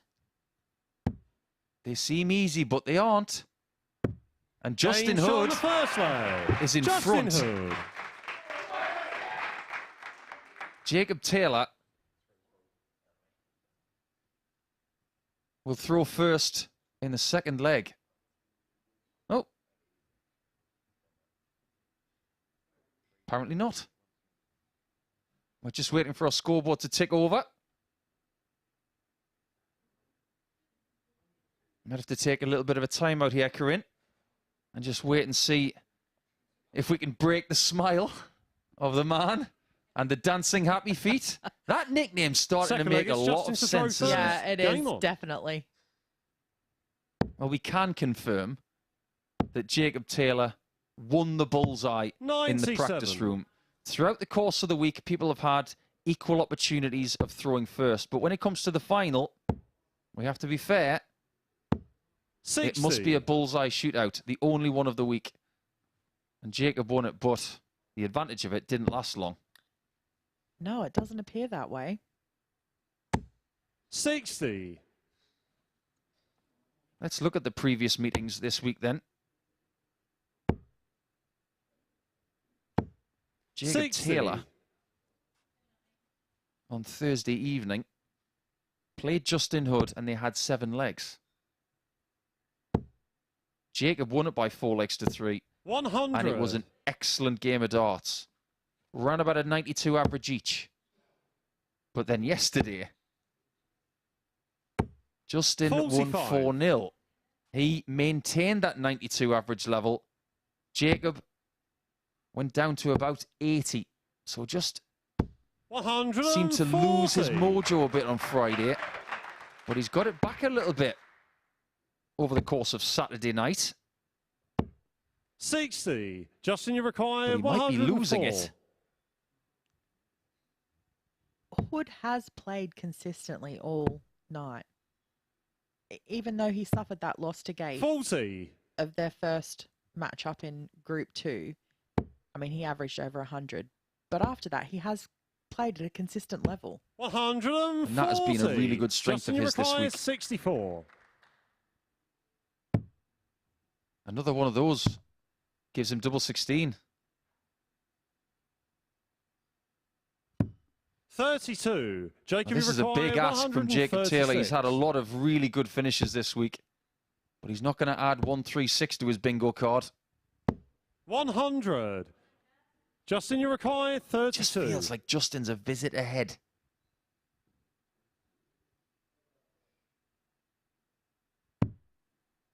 Is he 2 ahead?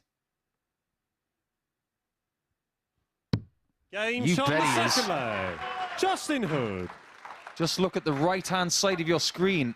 They're all cheering for the man with the smile on his Third leg, it's face. Jacob to throw I first. just wonder Game how on. big that smile's going to be if he doubles his money in this final. He's already made £2,500. 100. Same for Jacob Taylor, of course, but you'd love to double that. Absolutely. No one's going to sneeze at that, are they? 100. I don't know anybody who's allergic to big novelty checks.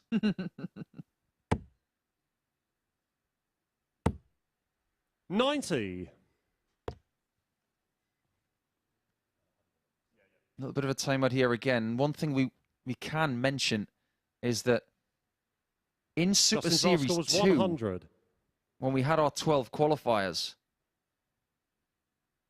we had this situation where not all of the winners could attend Champions Week for whatever reason. Mm-hmm. And we do have a reserve list. And the reserves are graded on their weekly average. What I will say is, if somebody was unable to attend when it comes to week 13, someone like Jacob Taylor is very much in the reckoning for a reserve spot if he loses the final. He's not out of it yet. I don't think he's aware of it, but you think he should be told? No. What difference does it make? I think you're right. I think he wants to win, but maybe tell him afterwards. Yeah. What is this little break in this final doing for Justin Hood? Is this a good thing or a bad thing for him? Jacob's next score was 90. I mean, it does ruin the momentum, although nothing really seems to faze Justin Hood, to be honest. Doesn't appear to anyway. There's been a bit of confusion so far in this game about who throws next. They're just having a couple of practice throws before we get underway. Apologies for this slight delay in the final.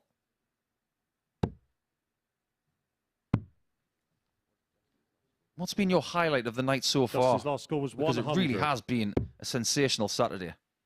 Yeah, I think the first 2 games were really terrific and set the standard for the rest of the evening. Yeah, those first performances by Vampire and then Gates. I take it you weren't really on board with the 164 of Ampere being finish of the week. Did you think it was Ryan Harrington? Well, I mean, everyone's going to pick the one. Well, I would have thought most people would pick the 170 checkout. And particularly when we only had one this week from Ryan Harrington, that's for sure. Okay, Jacob scored 100. Justin scored 100. Apologies once Jacob again scored for 90. this delay in the final. As you can see out there, there is a real plethora of different doses of body language. People on the edges of their seat, people chewing fingernails, people with heads in hands. They've had a great evening so far, and they want to know who's going to win, as do we.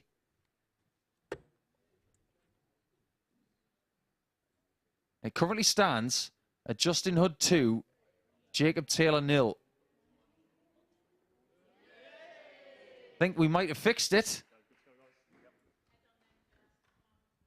And look at the reaction of Justin Hood as well. Is that a sign that he's just able to mosey on no matter what the hurdle? 41. He does seem to be that type of character. I don't think, yeah, he's had a smile on his face pretty much all evening. 125. We don't have timeouts in darts. They do have in certain sports 95. around the world. I'll tell you one thing. That might not have been a bad time for Jacob to have a timeout. Just to possibly stop Justin in his tracks.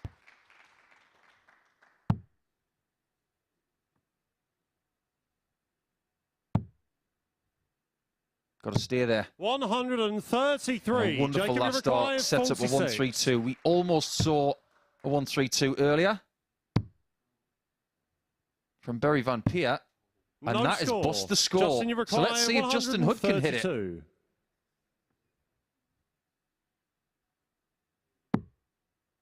57 required again. Bullseye. How much can he see? Hit this, and he'll only need one more leg. Oh, it's a beauty! An absolute beauty! And just like famous Australian rules football commentator used to say, Dennis Cometti, centimetre perfect. That was a nice bullseye. It always feels 97. A little bit better when you hit it from an angle as well. It feels more difficult. He now needs only one more 60. leg. I think he's having fun up there. The body language is not being hidden that well by Justin. He is loving this experience. 64. Maybe he really is thinking about the Chinese. Yes.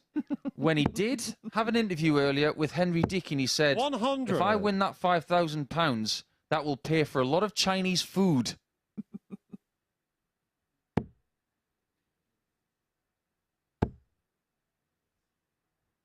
$180. Are there any Chinese restaurants open at this time of night? I'm sure you could find one or two. 60. You hasten to say that Justin Hood is very close to getting this done.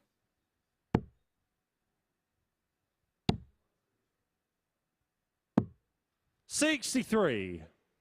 He's playing so free. He doesn't look like he's got any nerves, any tension, and he looks ready to win. And that's when you see people play at their best. Justin, you require 97. He might just have his best winning average of the week in the final.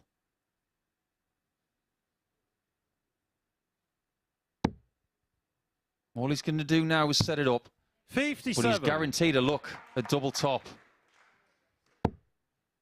A reminder that he did beat Jacob Taylor 4-0 yesterday. 87. Can he repeat the trick? Justin, you require 40. Jacob thinks it's academic. It's just a matter of seconds, he thinks, before he's eliminated. That might have been a bit of a nervy dart. Double 10. Game. And shot, Justin Hood and the match. and his happy feet are dancing their way to Champions Week. And £5,000 now belongs to him. He denies the Canadian a shot at Champions Week in a month, and he will be back. And you can see what it means to him. He was so consistent over the last couple of nights, and he owns the final as well. A wonderful display in the final, and an average of 91.09 and 44% on the doubles. There you see the stats from the game, but the highlight, you don't need me to tell you what the highlight was. It was that 1-3-2, hit with the bull at the end. Your champion of week 8 is Justin Hood.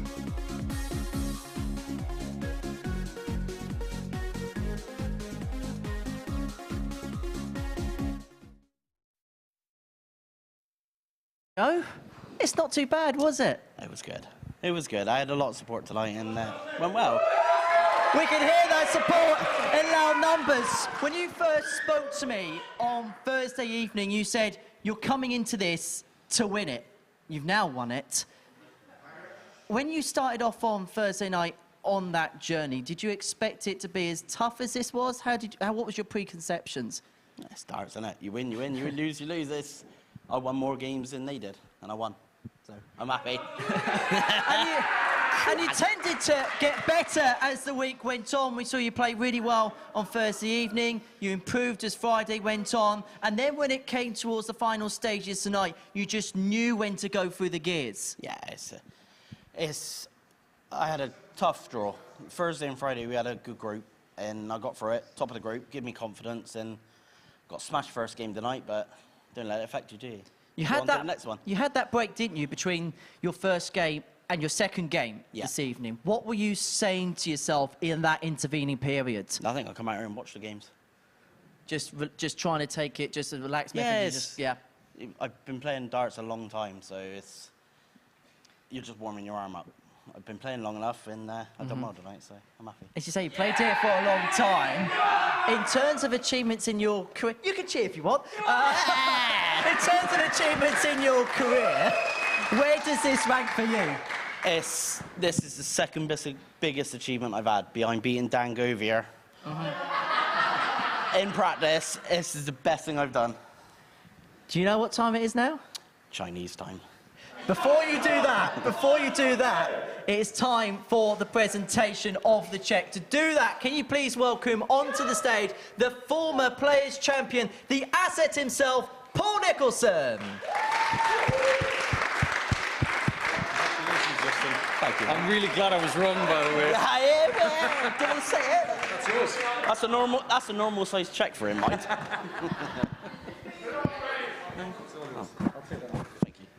Justin, I'll have another chat with you in just a second. First of all, Paul, to do what he did on debut, it really does speak volumes about his confidence and his ability.